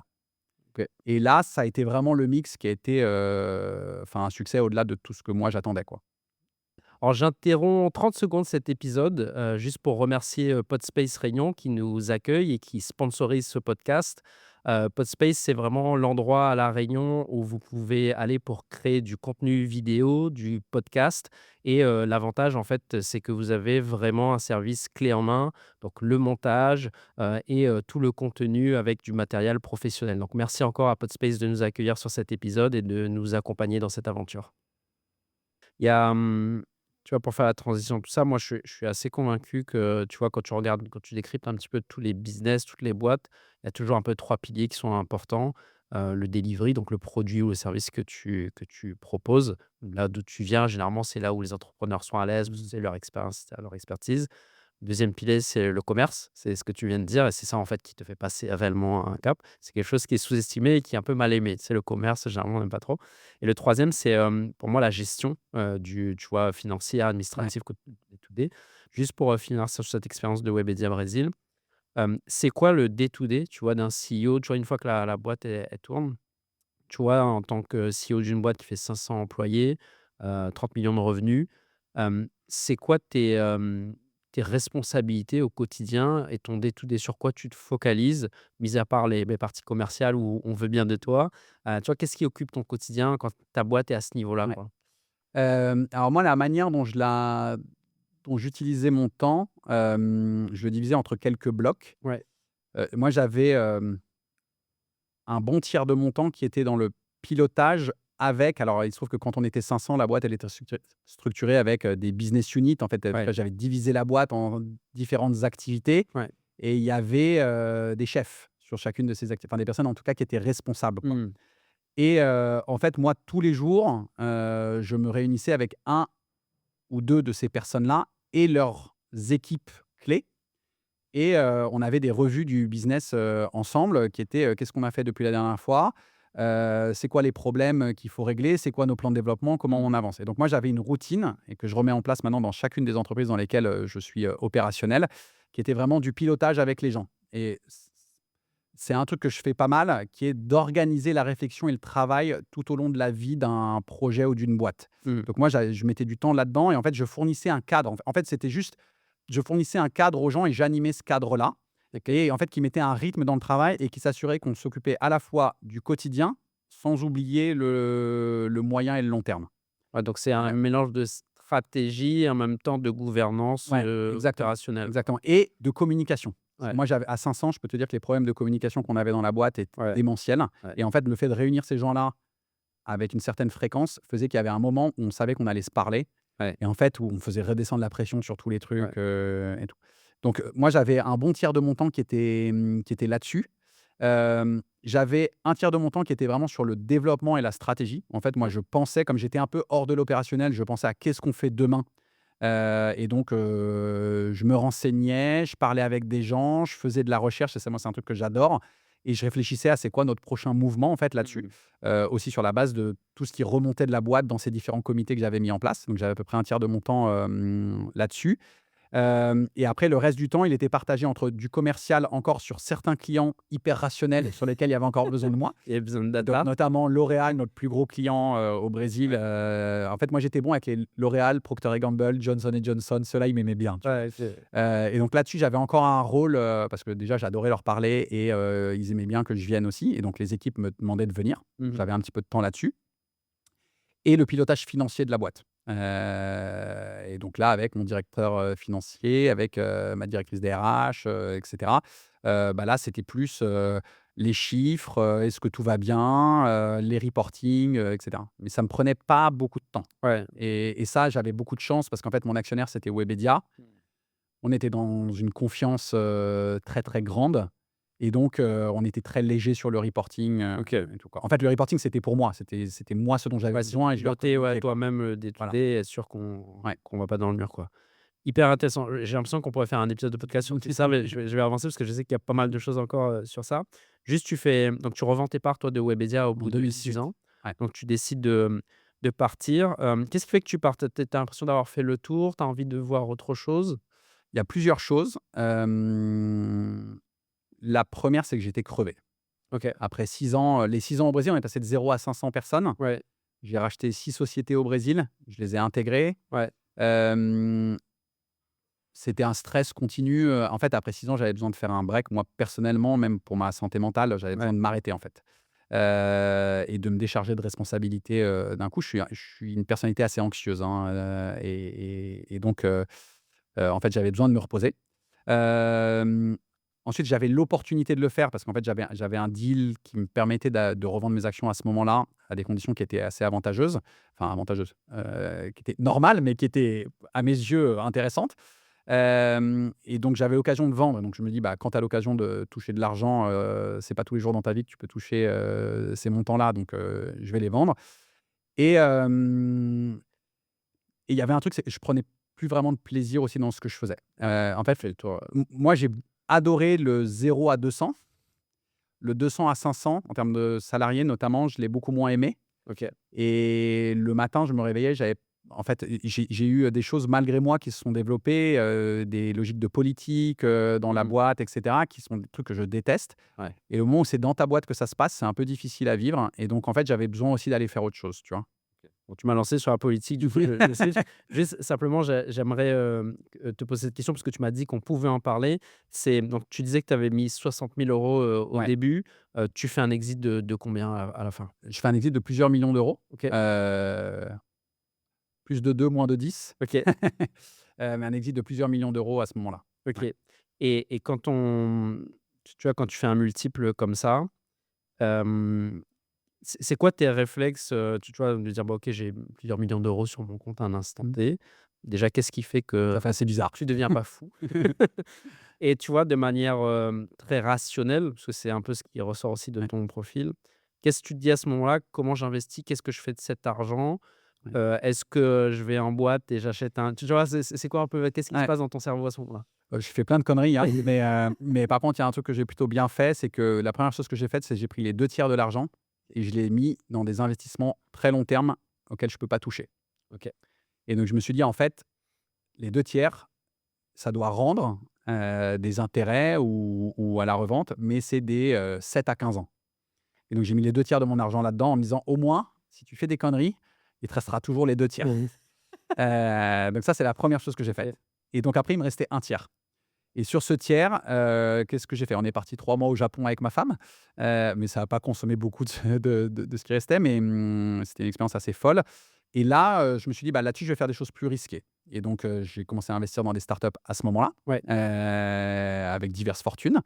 Et dans des choses beaucoup plus liquides et plus risquées, dans, des actions, j'ai perdu plein d'argent dans la crypto-monnaie, et cetera. C'était la partie sur laquelle j'avais de la flexibilité et c'était Ouais. pour vivre au quotidien et pour essayer de prendre plus de risques et aussi d'apprendre Ouais. et j'ai bien appris parce que j'ai fait énormément de conneries donc OK, et des réussites aussi, on va en parler. Je voudrais qu'on fasse un tout petit passage parce que Bon, tu m'as dit que c'était un passage très court là, au niveau de la présidence de la République. Donc en fait, après cette aventure entrepreneuriale, tu as un passage en tant que conseiller, sur l'économie et le numérique à la présidence de la République. Comment tu arrives, tu vois, sur cette opportunité-là? Je trouve que c'est assez atypique Ouais, c'est et atypique, surtout, ouais. tu vois, qu'est-ce que tu retiens de ça, quoi? Ouais. C'est vraiment très atypique, c'était totalement inattendu, mais la manière dont ça se passe par, opportunité. En fait, je rentre du Brésil, donc on est parti au Japon après le Brésil, on arrive à Paris et ma femme me dit: «Ah, en fait, j'ai envie d'essayer». Ma femme est artiste, elle fait du théâtre musical et elle me dit: «En fait, j'ai envie d'essayer des projets à Paris, donc j'aimerais bien qu'on se pose un petit peu ici». Je dis: «Bah, OK, bah, dans ce cas-là, je vais aller faire des choses». Et il se trouve que, j'avais, plusieurs de mes meilleurs amis, qui étaient proches du président de la République, parce qu'ils étaient à la création du mouvement En Marche.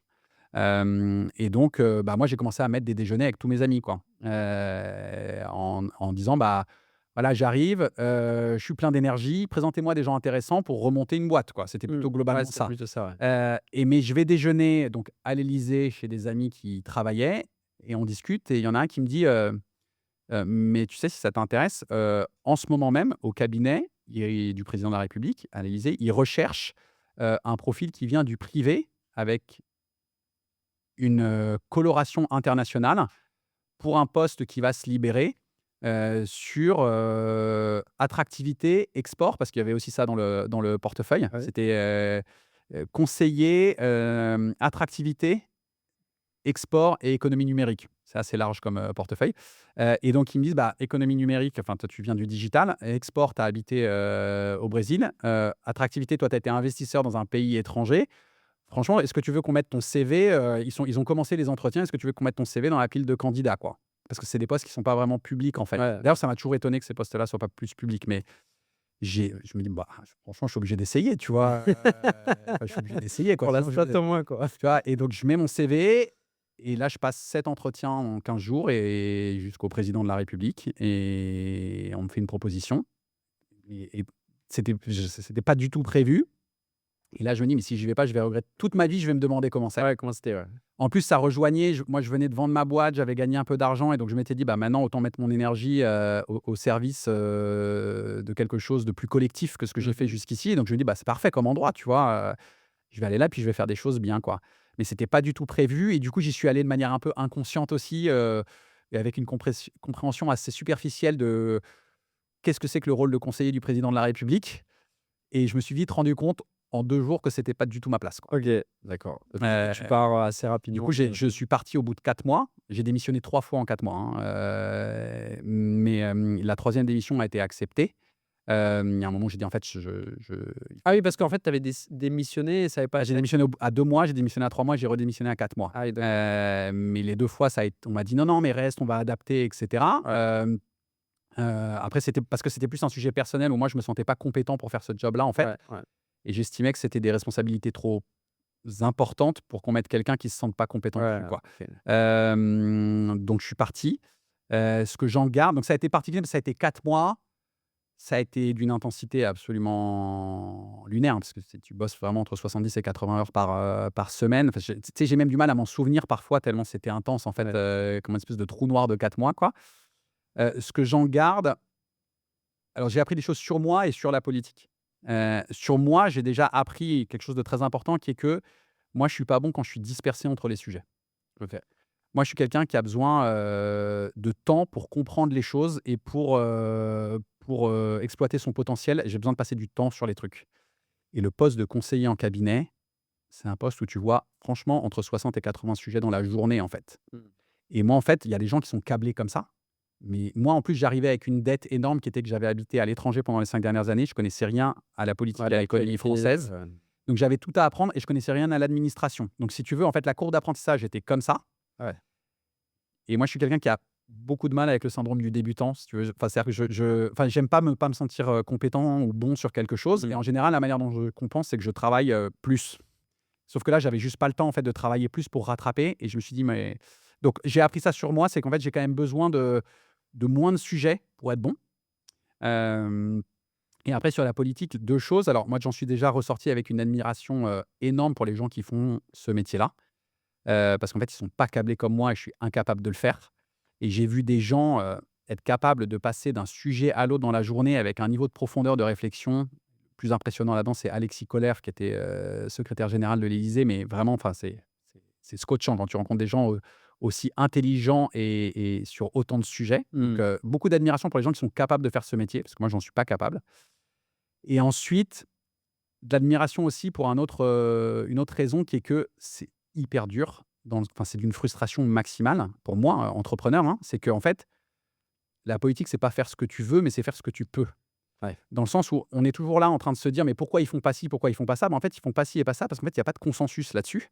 Et en fait, il faut convaincre plein de gens et à la fin, ce qui va sortir, c'est une version édulcorée de tout ce que tu avais prévu parce que tout le monde va venir, Ouais. tu vois, tu as l'opinion publique, tu as, l'Assemblée, le Sénat, l'administration, les collectivités locales Mmh. qui sont en fait plein de points de friction par rapport à une décision et à une vision politique qui peut être prise. L'énergie que tu dois déployer pour accoucher d'une souris, Ouais. pour moi, en tant qu'entrepreneur, moi, je rentrais chez moi, mais j'avais envie de casser les choses, en fait, tu Ouais. vois? De frustration parce qu'en fait, tu te dis: «Mais c'est pas en fait, je peux pas travailler autant et faire aussi peu, quoi». Tu vois? Et donc moi, j'ai beaucoup d'admiration pour les gens qui ont cette patience et cette capacité à naviguer là-dedans et à faire déboucher ça sur des vraies choses, quoi. C'est très, très dur comme exercice. Bah, C'est très, surtout très quand dur. tu sors d'une boîte où globalement tu avais quand même la main sur pas mal de Moi, choses. je prenais une décision C'est bien fait derrière. dans l'après-midi, c'était, on changeait nos offres commerciales. Mmh. Dans l'après-midi, on les avait changées, quoi. Et là, bah, en fait, il y a tout un processus et qui est salutaire parce que c'est le processus démocratique. Mmh. Mais moi et c'est tu vois, je trouve que ce décalage, en fait, on a l'impression d'avoir que les gens qu'on élit, ils sont tout puissants et c'est pas du tout Ouais, le c'est cas, en ça. fait. C'est pas du tout le cas. Avec les avantages et les inconvénients que ça va. C'est-à-dire que tu peux pas débarquer et tout changer du jour au lendemain en France. Heu, Bah, il y a aussi des inconvénients à ça, quoi. C'est-à-dire Ouais. que et c'était, enfin, moi, c'était là-dessus que m'avait recruté le président, il parlait du dernier kilomètre de la politique publique, qui était comment on fait pour que ça arrive jusqu'aux citoyens, en fait. Et je pense que c'est pas un succès, quoi. Mais parce que c'est méga dur, honnêtement, c'est méga Mmh. dur et moi, je peux pas faire ce métier-là pour ça, quoi. Donc du coup, bon après ce court, passage riche d'apprentissage, tu reviens un peu à tes premiers amours, l'entrepreneuriat. Cette fois-ci avec une casquette, différente, celle d'investisseur et celle d'investisseur early stage. Donc on va définir, ce que c'est. Donc, tu disais tu as investi dans un peu moins d'une trentaine de Ouais, entre boîtes, 25 et 30, ouais. 25 et 30. Juste tu peux citer quelques exemples, tu vois, parlants ou pas, ou en tout cas qui te tiennent à cœur, tu vois, des boîtes dans lesquelles tu as investi jusqu'à maintenant? Alors, la plus connue, c'est certainement Mistral, Mmh. mais c'est celle dans laquelle j'ai le moins de mérite parce que c'est grâce à un ami qui fait partie de l'équipe fondatrice élargie que j'ai pu investir dedans. Mmh. C'est mon plus petit ticket et j'ai même jamais rencontré les dirigeants en direct et j'ai contribué zéro. Donc mais c'est la plus connue. J'ai la chance d'être, micro-investisseur, dedans comme beaucoup de gens, mais je suis pas investi dedans.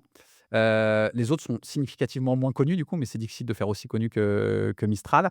Mais quelques-unes qui me tiennent à cœur. Il y a une boîte qui s'appelle Everdye, qui vient Mmh. de lever 15 millions d'euros sur sa série B ou C, enfin sur son troisième tour de financement, je crois. Ouais. Et eux, ils font des pigments naturels qui changent profondément le processus de teinture de l'industrie textile, qui est un OK. processus très polluant. Et eux, ils font des pigments, naturels, donc qui polluent beaucoup moins et demandent beaucoup moins d'énergie pour atteindre la même qualité de teinture. OK. Et ils sont en train de faire un truc qui va devenir, absolument phénoménal. Ils sont En en tout train de cas, c'est faire des enregistré. Quand ça sera, bah, vous verrez. connu par tout le monde, on pourra ressortir des bon, c'est Donc vrai que tu me l'as ça, c'est canon. Il y a une boîte qui s'appelle Chance, que vous avez peut-être vu des pubs pour Chance, c'est le leader, français du bilan de compétences digitales, ouais. qui a inventé, en fait, vraiment le bilan de compétences, digitales, et qui est une boîte qui est hyper innovante sur ce segment-là. Toi, tu dois connaître Allegria dans l'univers du no-code. Il y a une boîte qui s'appelle Jour, qui faisait c'était une application sur la santé mentale qui a été rachetée par Alan, OK. il y a quelques années. Mmh. Voilà, pour te dire, Ouais, quelques-unes un des boîtes dans beau lesquelles j'ai investi.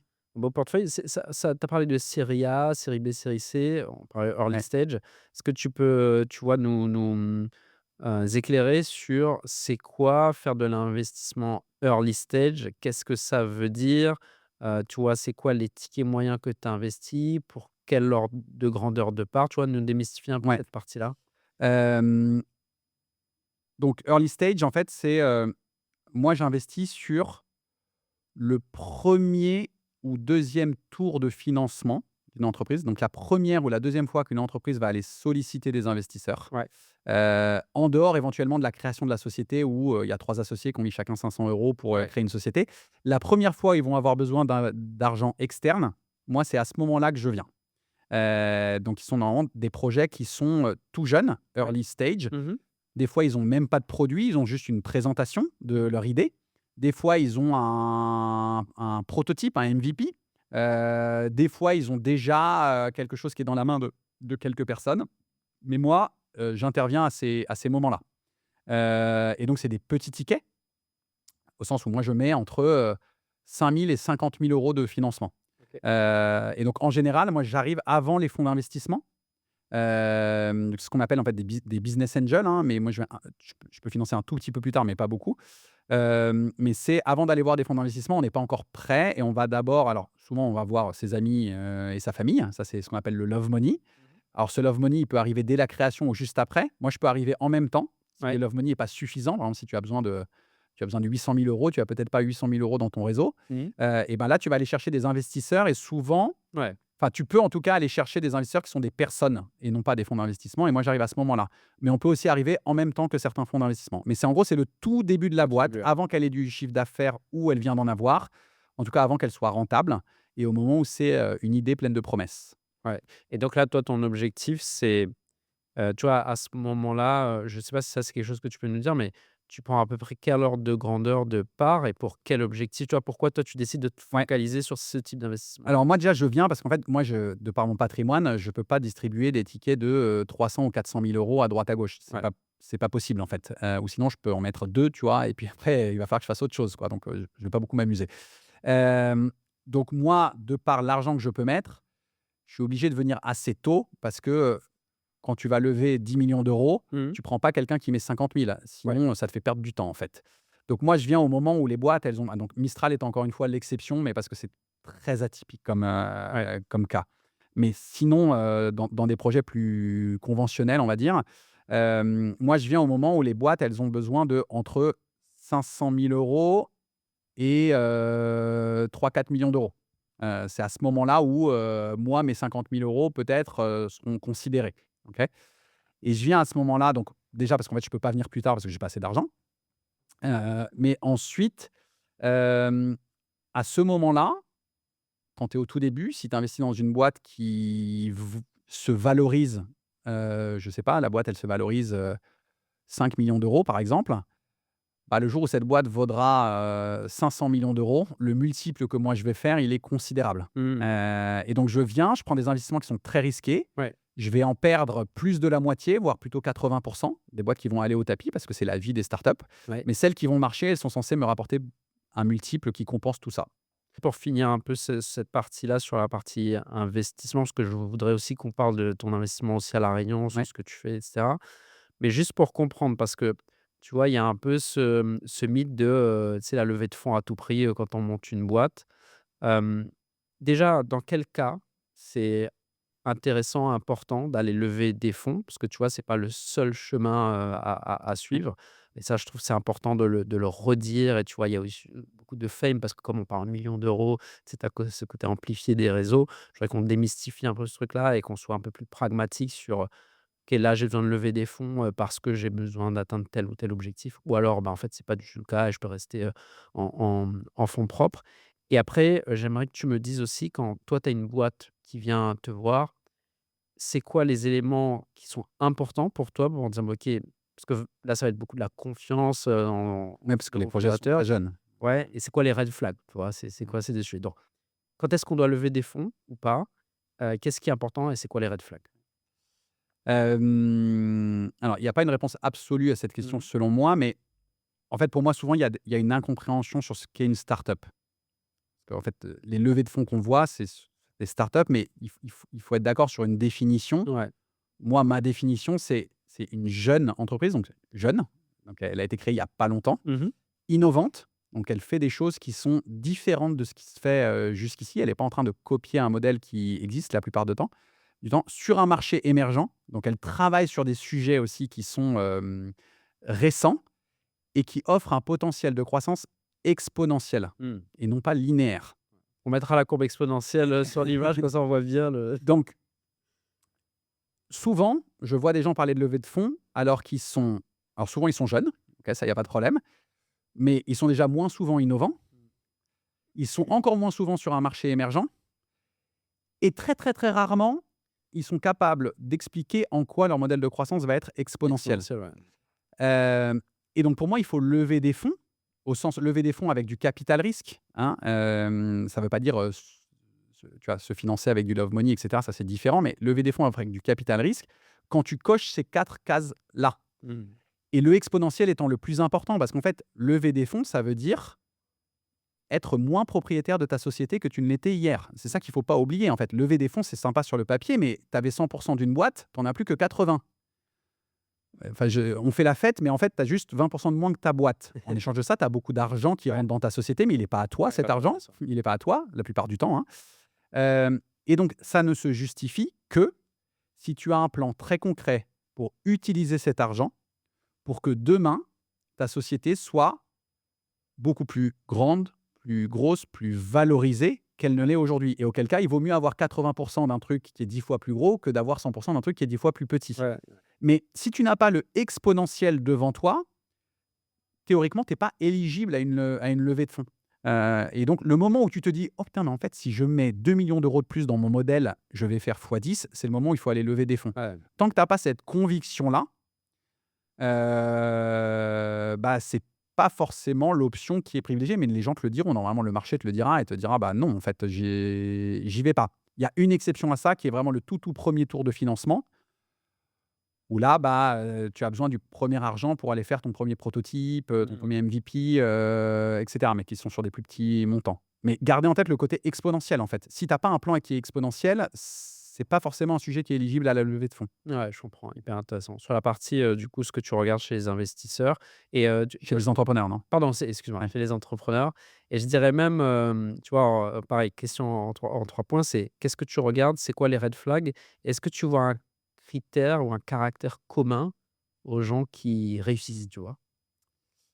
Alors, ce que je regarde avant, je regardais plein de choses et maintenant, je me suis arrêté à globalement 2 choses qui sont: est-ce que l'équipe fondatrice est incroyablement brillante et incroyablement motivée?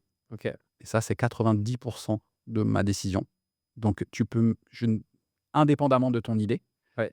Les autres 10 c'est ton idée au sens, est-ce que tu es sur un marché qui est potentiellement très gros? C'est-à-dire si ça marche, est-ce qu'on se parle de quelque chose qui deviendra très gros?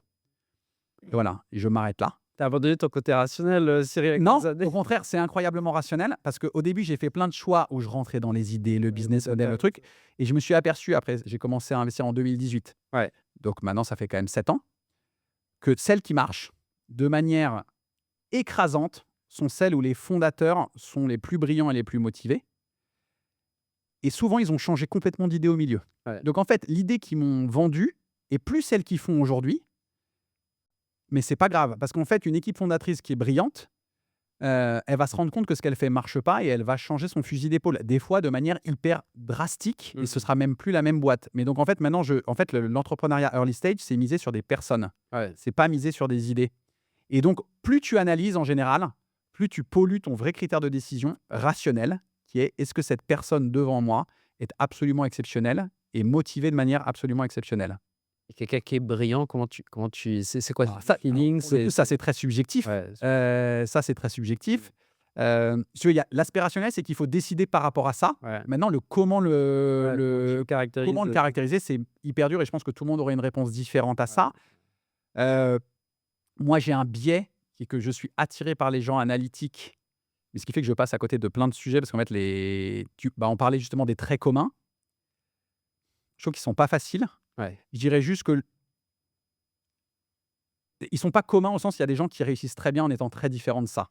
ouais. Mais si je dois regrouper des grandes populations, et ça rejoint ta question sur les red flags, pour moi, le plus gros red flag, mais ça ne veut pas dire qu'il y a des gens qui n'y arrivent pas, mais dans l'écrasante majorité, c'est les gens qui veulent tout faire en même temps et qui ne Mmh. sont pas capables de prioriser. Ouais. Et où quand tu discutes avec eux, ils te disent: «On va faire ci, ça, ça, ça, ça», et tu n'arrives pas à les faire accoucher de: «Non, en fait, tu sais quoi? En fait, on va faire ça», et en fait, il y a que ça qui compte. Et tu vois, je te parlais de mon expérience au Brésil. Moi, c'était l'audience, l'audience, l'audience, l'audience.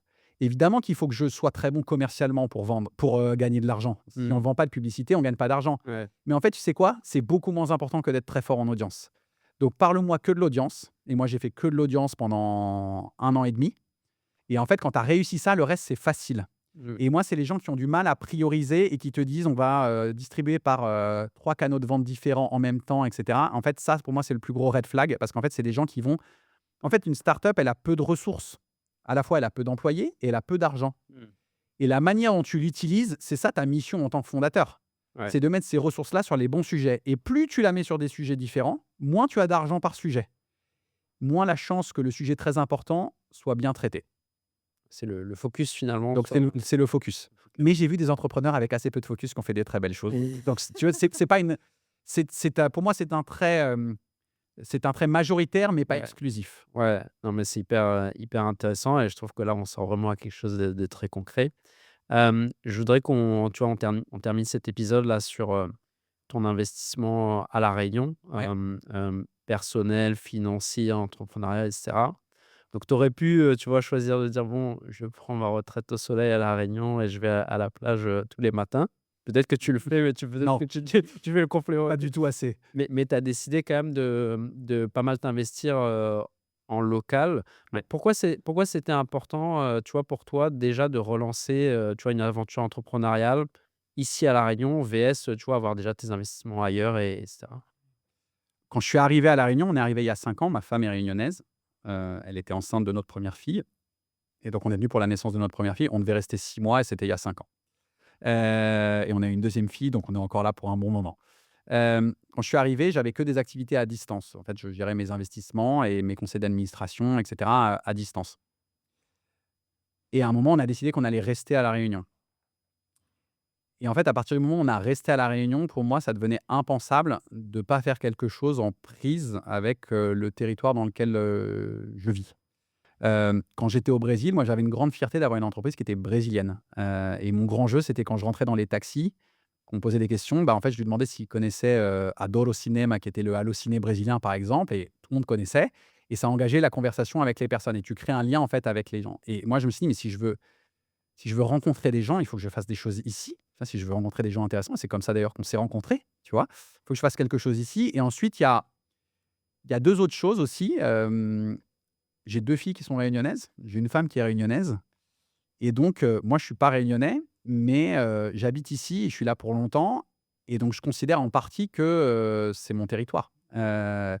Et pour moi, c'est fondamental, que j'exerce mes talents, d'une façon dont ça se voit sur le territoire dans lequel, j'habite.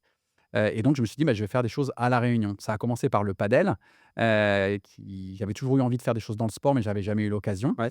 Et là, maintenant, ça culmine avec, le rachat d'une société qui s'appelle, Chronofit Run. Donc il y a ça et la troisième chose qui est un ressort plus psychologique et moteur, moi-même, c'est que quand je suis venu à La Réunion et quand j'ai décidé de rester, j'ai eu pas mal de petites voix et y compris des petites voix intérieures, hein, mais intérieures et extérieures, je l'ai bien senti «Mais pourquoi tu vas t'enterrer, à La Réunion? C'est loin de tout. Comment tu vas faire pour refaire des choses ambitieuses?» et cetera. Et aujourd'hui, j'ai une motivation personnelle qui est de montrer qu'on peut, partir d'ici pour aller ailleurs, et que c'est pas forcément que dans l'autre sens et qu'on peut, créer des choses à La Réunion qui sont fondamentalement innovantes, qui sont exécutées à un niveau de classe mondiale et Mmh. qui peuvent devenir des références internationales. Moi, là, ce que je cherche là maintenant, c'est ça et c'est pour ça que je rachète, Chronofit. Bon, écoute, en tout cas, on est derrière toi aussi sur cette vision et je trouve que, tu vois, cette vision du territoire qu'on partage, bah, avec de plus en plus de monde, tu vois, moi, plus les années passent et plus je vois ce truc-là, de manière très tangible. Tu vois, j'ai l'impression qu'on commence à le toucher du doigt et c'est en fait, ça peut pas être un succès, individuel, en fait. C'est un écosystème qui fait qu'en fait, à un moment donné, bah, on partage la même vision et tu vois, c'est des pierres à l'édifice que tu mets, que chacun met, avec, chacun son prisme qui font qu'on va y arriver. Tu vois, je suis convaincu qu'on Mmh. va y arriver et je sais juste pas quand. Donc c'est hyper intéressant. Tu m'as lâché là que du coup, tu avais lancé, tu vois, 2 boîtes, donc, Le Hangar, une franchise de padel, dans le Nord, à Sainte-Marie. Hem Bientôt un deuxième à Sainte-Clotilde. Ah, attends, mais là, on a que des exclusivités dans cet épisode. Juste sur le hangar, hem, tu disais que tu voulais te lancer, toi, dans le sport.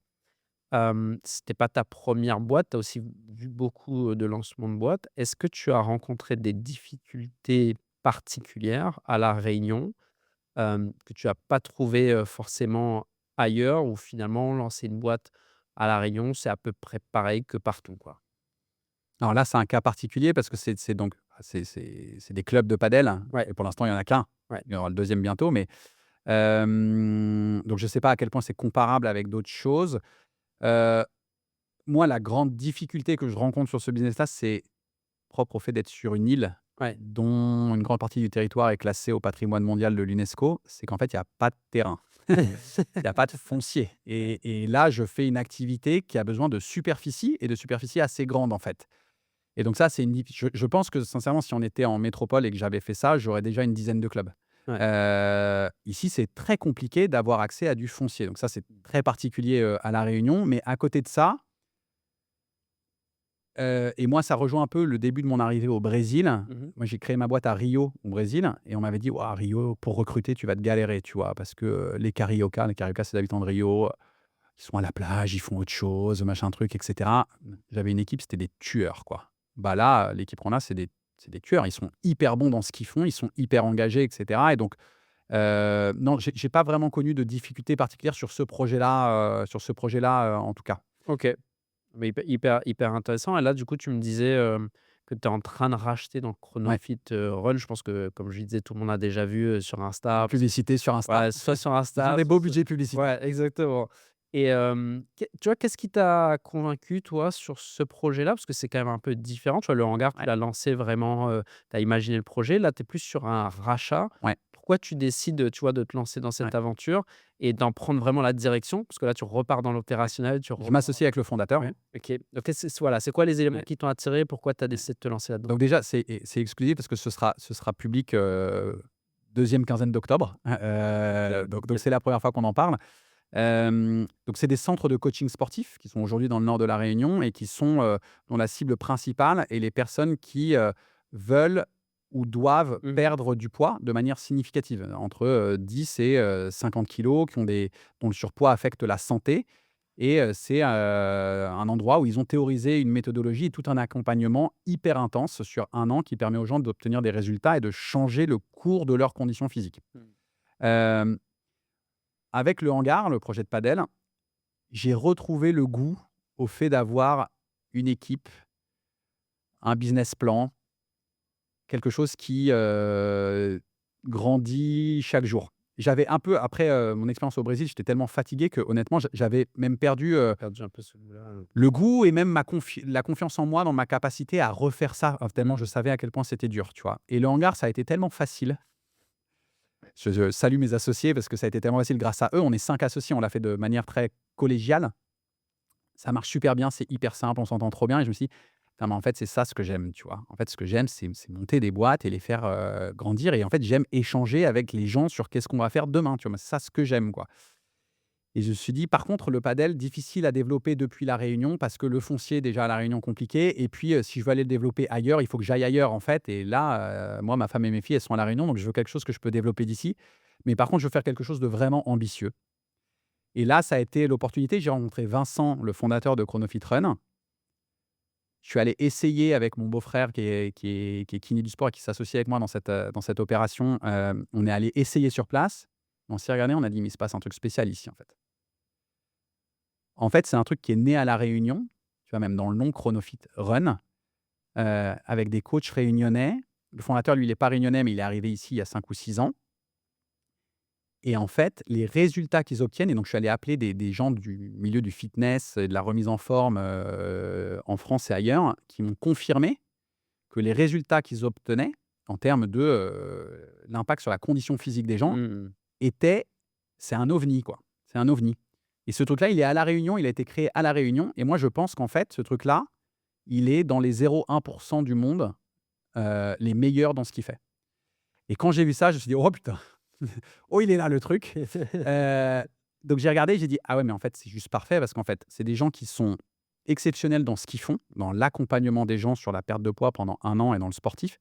Mais par contre, tout ce qu'il y a autour de ça, ça a été fait avec énormément d'énergie et d'intuition, mais la donnée est pas du tout fiable, les process sont pas réplicables. Donc en fait, cette boîte-là, elle peut pas se développer tant qu'elle est pas un peu plus structurée. Ouais. Elle peut et c'est pour ça qu'elle est que dans le nord de la Réunion, tu vois?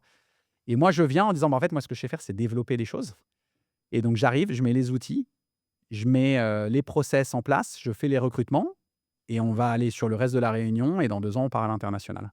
Et donc je me suis dit: «Mais en fait, c'est mon occasion de développer un truc depuis la Réunion et d'en faire une référence mondiale». Et il y en a peut-être d'autres, mais c'est la première sur laquelle je suis tombé comme ça et je me suis dit: «Je peux pas laisser passer l'opportunité». Donc là, c'est vraiment l'exécution de ta vision de sortir un Ouais, business de la Réunion à l'international. Et ouais. quand tu dis l'international, tu sais déjà où tu vas aller ou On refera une grande matrice comme j'ai ouais, OK, fait comme et j'ai fait on chez ira au Webedia. Brésil à la Il y fin. aura le taux d'obésité, le taux de surcharge pondérale, le Ouais, pouvoir d'achat et les similarités culturelles avec la Réunion, je pense, et on verra ce qui sort, et il y aura peut-être le Brésil qui va ressortir, tu vois? Donc hyper intéressant.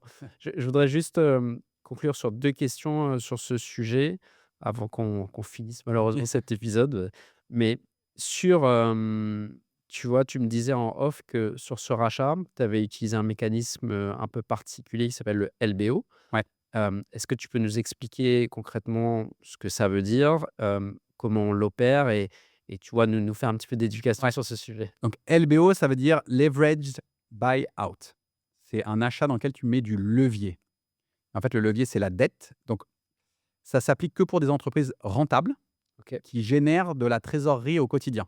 OK, Et la manière dont ça marche, c'est tu viens et en fait, tu vas voir des banques et tu leur dis: «Je vais racheter cette société qui gagne de l'argent et je vais rembourser ce que je mais c'est vous qui allez me prêter l'argent, c'est pas moi qui vais le mettre ou je vais en mettre une partie». En vrai, tu en mets une partie, hein, tu mets entre 20 et 40 en général.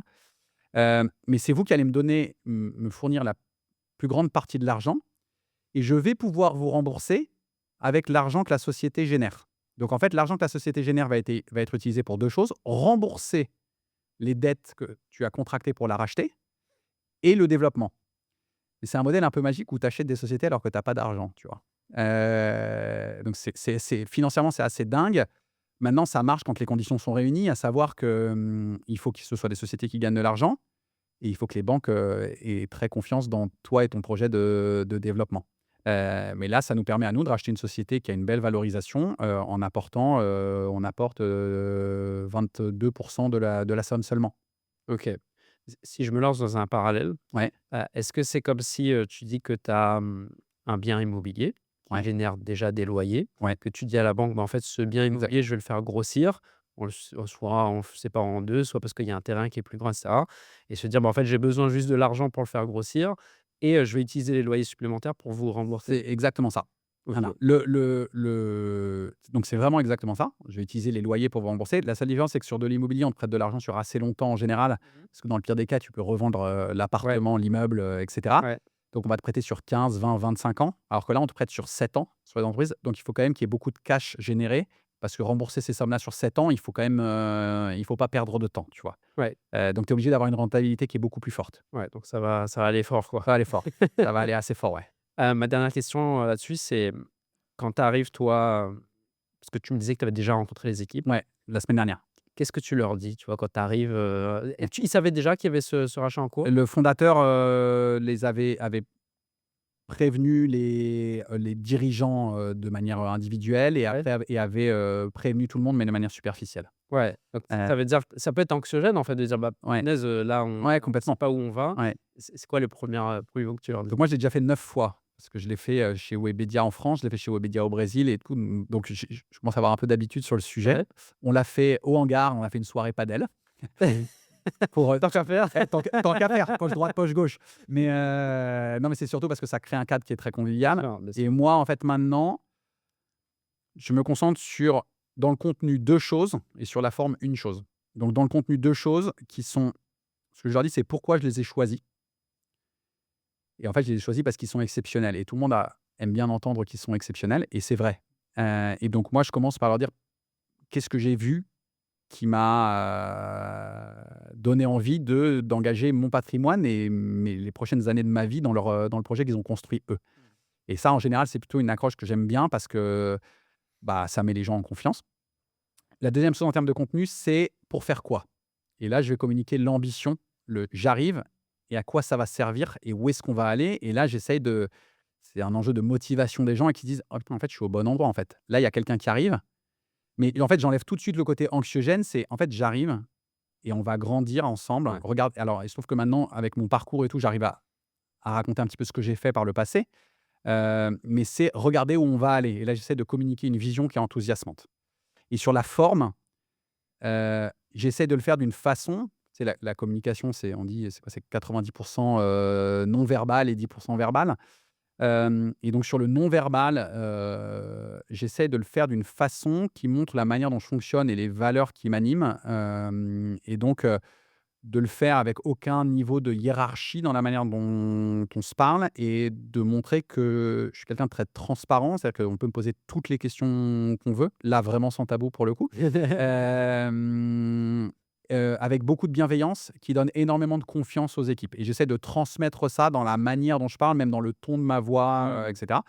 Parce qu'en fait, c'est vrai et que je veux que les gens sentent que, parce que quand on dit un investisseur, surtout dans une petite société au Brésil, j'étais un peu plus connu, parce que j'avais déjà fait pas mal de rachats de boîtes, ma boîte était grosse et cetera. Ici, les gens ne me connaissent pas. Mmh. Tu un investisseur qui arrive, les gens, ils s'attendent quelqu'un avec un gros cigare, le veston et tout, tu vois? Et donc moi, j'essaye de vraiment montrer déjà, en fait, je suis pas un il se trouve que je suis pas investisseur, je deviens associé du fondateur qui reste et qui était la c'était la condition, sine qua non pour qu'on fasse ce deal-là, c'était que le fondateur reste parce qu'il est juste exceptionnel. Mais donc j'essaie de leur montrer que la personne qui arrive, c'est quelqu'un qui pense beaucoup de bien d'eux et avec qui ils vont pouvoir travailler de manière hyper sereine, et qui a envie de leur faire, partager une aventure de dingue, quoi. Ouais, tu vas pas tout chambouler en disant: «Bon, ça va Non. pas», c'est en fait, non, on va Ah oui, aller je t'ai pas dit ma règle, le numéro un quand tu rachètes une boîte, c'est ne casse pas ce qui marche. Règle numéro non, un. mais bien Tu sûr. vois? Déjà, si tu fais ça, tu as fait 50 du taf. Mmh. Tu vois? Parce que tu arrives avec plein de bonnes intentions, mais le premier truc auquel faire gaffe, c'est ne casse pas ce qui marche. Donc ça, règle à écrire, vraiment Ouais, partout. on va la mettre, Ouais, dans ne le casse pas chat ce qui là, marche. tu vois? Parfait. 2 dernières choses très rapidement. Si tu devais, toi, donner un seul conseil à un entrepreneur ultramarin là qui se lance, tu vois? Ouais. Vraiment, néo-entrepreneur, c'est quoi le conseil, tu vois, qu'il doit entendre Mmh. là de ta part? Je vais en donner 2. Allez. Le premier, c'est faites attention aux conseils. Hier, je parlais avec, justement des entrepreneurs qui me disaient qu'ils avaient perdu 1 an à cause d'un conseil d'une personne très réputée, Ouais. dans leur marché. Les conseils, c'est des conseils et faites-vous votre propre avis sur, chacune des choses. Toute expérience est subjective et quand on est entrepreneur, on n'a pas besoin de croire les autres, quoi. Ça, c'est la première chose. Ensuite, la deuxième, et donc c'est pas un conseil, c'est plutôt ce que je ferais moi. Ouais. Et donc je dis pas que ça s'applique à tout le monde, mais moi, ce que je ferais moi si j'étais là et si j'avais, non pas 43 mais 30 ou 35 ans, quoi, à La Réunion, je chercherais vraiment une question, un domaine qui me passionne. Parce qu'en fait, c'est dur l'entrepreneuriat et faut si le sujet ne t'anime pas profondément, enfin, il faut qu'il y ait un truc dans cette aventure-là qui t'anime profondément. Mais aussi quelque chose avec 2 caractéristiques qui sont: la première, c'est que le chemin de succès repose sur des compétences que j'ai et qui sont très développées. Donc, tu parlais, le commercial, le produit, l'administratif, et cetera. En fait, c'est d'identifier pour que ce truc-là se passe bien, qu'est-ce qui doit être de classe mondiale dans ce que je fais et est-ce que je l'ai moi? Donc je vérifierai ça et ce serait peut-être un exercice d'auto, analyse Mmh. de: «Mais en fait, est-ce que je suis la bonne personne pour faire ce truc?» Tu vois? Pour ça, il faut que ça t'anime profondément et que tu sois vraiment bon sur les compétences clés du truc. Et le troisième, c'est: est-ce que le territoire ultramarin dans lequel je suis, alors là, je vais parler de projets qui peuvent aller au-delà des territoires ultramarins. Alors, en fait, tu peux te poser la question: «Est-ce qu'il est suffisant pour mon projet?» Auquel cas, bah, il y a pas de question, tu vois? Très bien. S'il n'est pas suffisant pour mon projet, ce qui est souvent le cas quand tu veux monter un Mmh. projet, à croissance exponentielle dans un territoire ultramarin, est-ce que l'endroit où je suis est un bon laboratoire? Et quand je dis ça, on a regardé des projets sur le padel, récemment, par exemple une application, qui permet aux joueurs de padel de trouver des participants qui s'appelle, Puntasso. Heu, La Réunion est un très bon laboratoire pour ça. C'est un endroit où il y a plein de gens qui jouent au padel, avec des problématiques que tu peux retrouver ailleurs et donc mes premiers mois d'itération à La Réunion me servent pour ce que je vais aller faire ailleurs et donc moi, je me poserai la question, bah, est-ce que en fait, je suis sur un bon laboratoire? Parce que si tu es pas sur un bon laboratoire, ça veut dire qu'il faut que tu ailles tester tes choses ailleurs. Ailleurs, ouais. Parce que sinon les enseignements que tu vas avoir ici vont pas te permettre de passer à l'étape d'après. Si tu veux, c'est ça les questions que je me poserai. Si après tu es excellent dans un domaine, qui est mondial et je pense à votre dernier invité, Julien.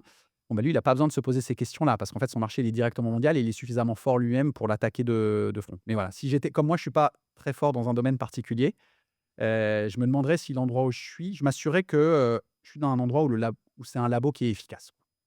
Hyper clair. Merci beaucoup, Cyril, Merci à toi. pour tous ces enseignements et ces échanges. Merci encore à toutes et tous là, de nous suivre. Vous êtes nombreux à nous faire des retours sur YouTube, Apple Podcasts, Deezer, Spotify sur ce contenu, sur la qualité aussi qu'on a voulu y remettre. Je vous le redis, hein, si vous pouvez vraiment prendre 15 secondes, vous abonner sur les plateformes, nous, ça nous encourage, ça nous aide à nous développer encore plus. Donc faites-le et je vous dis à très bientôt pour un nouvel épisode.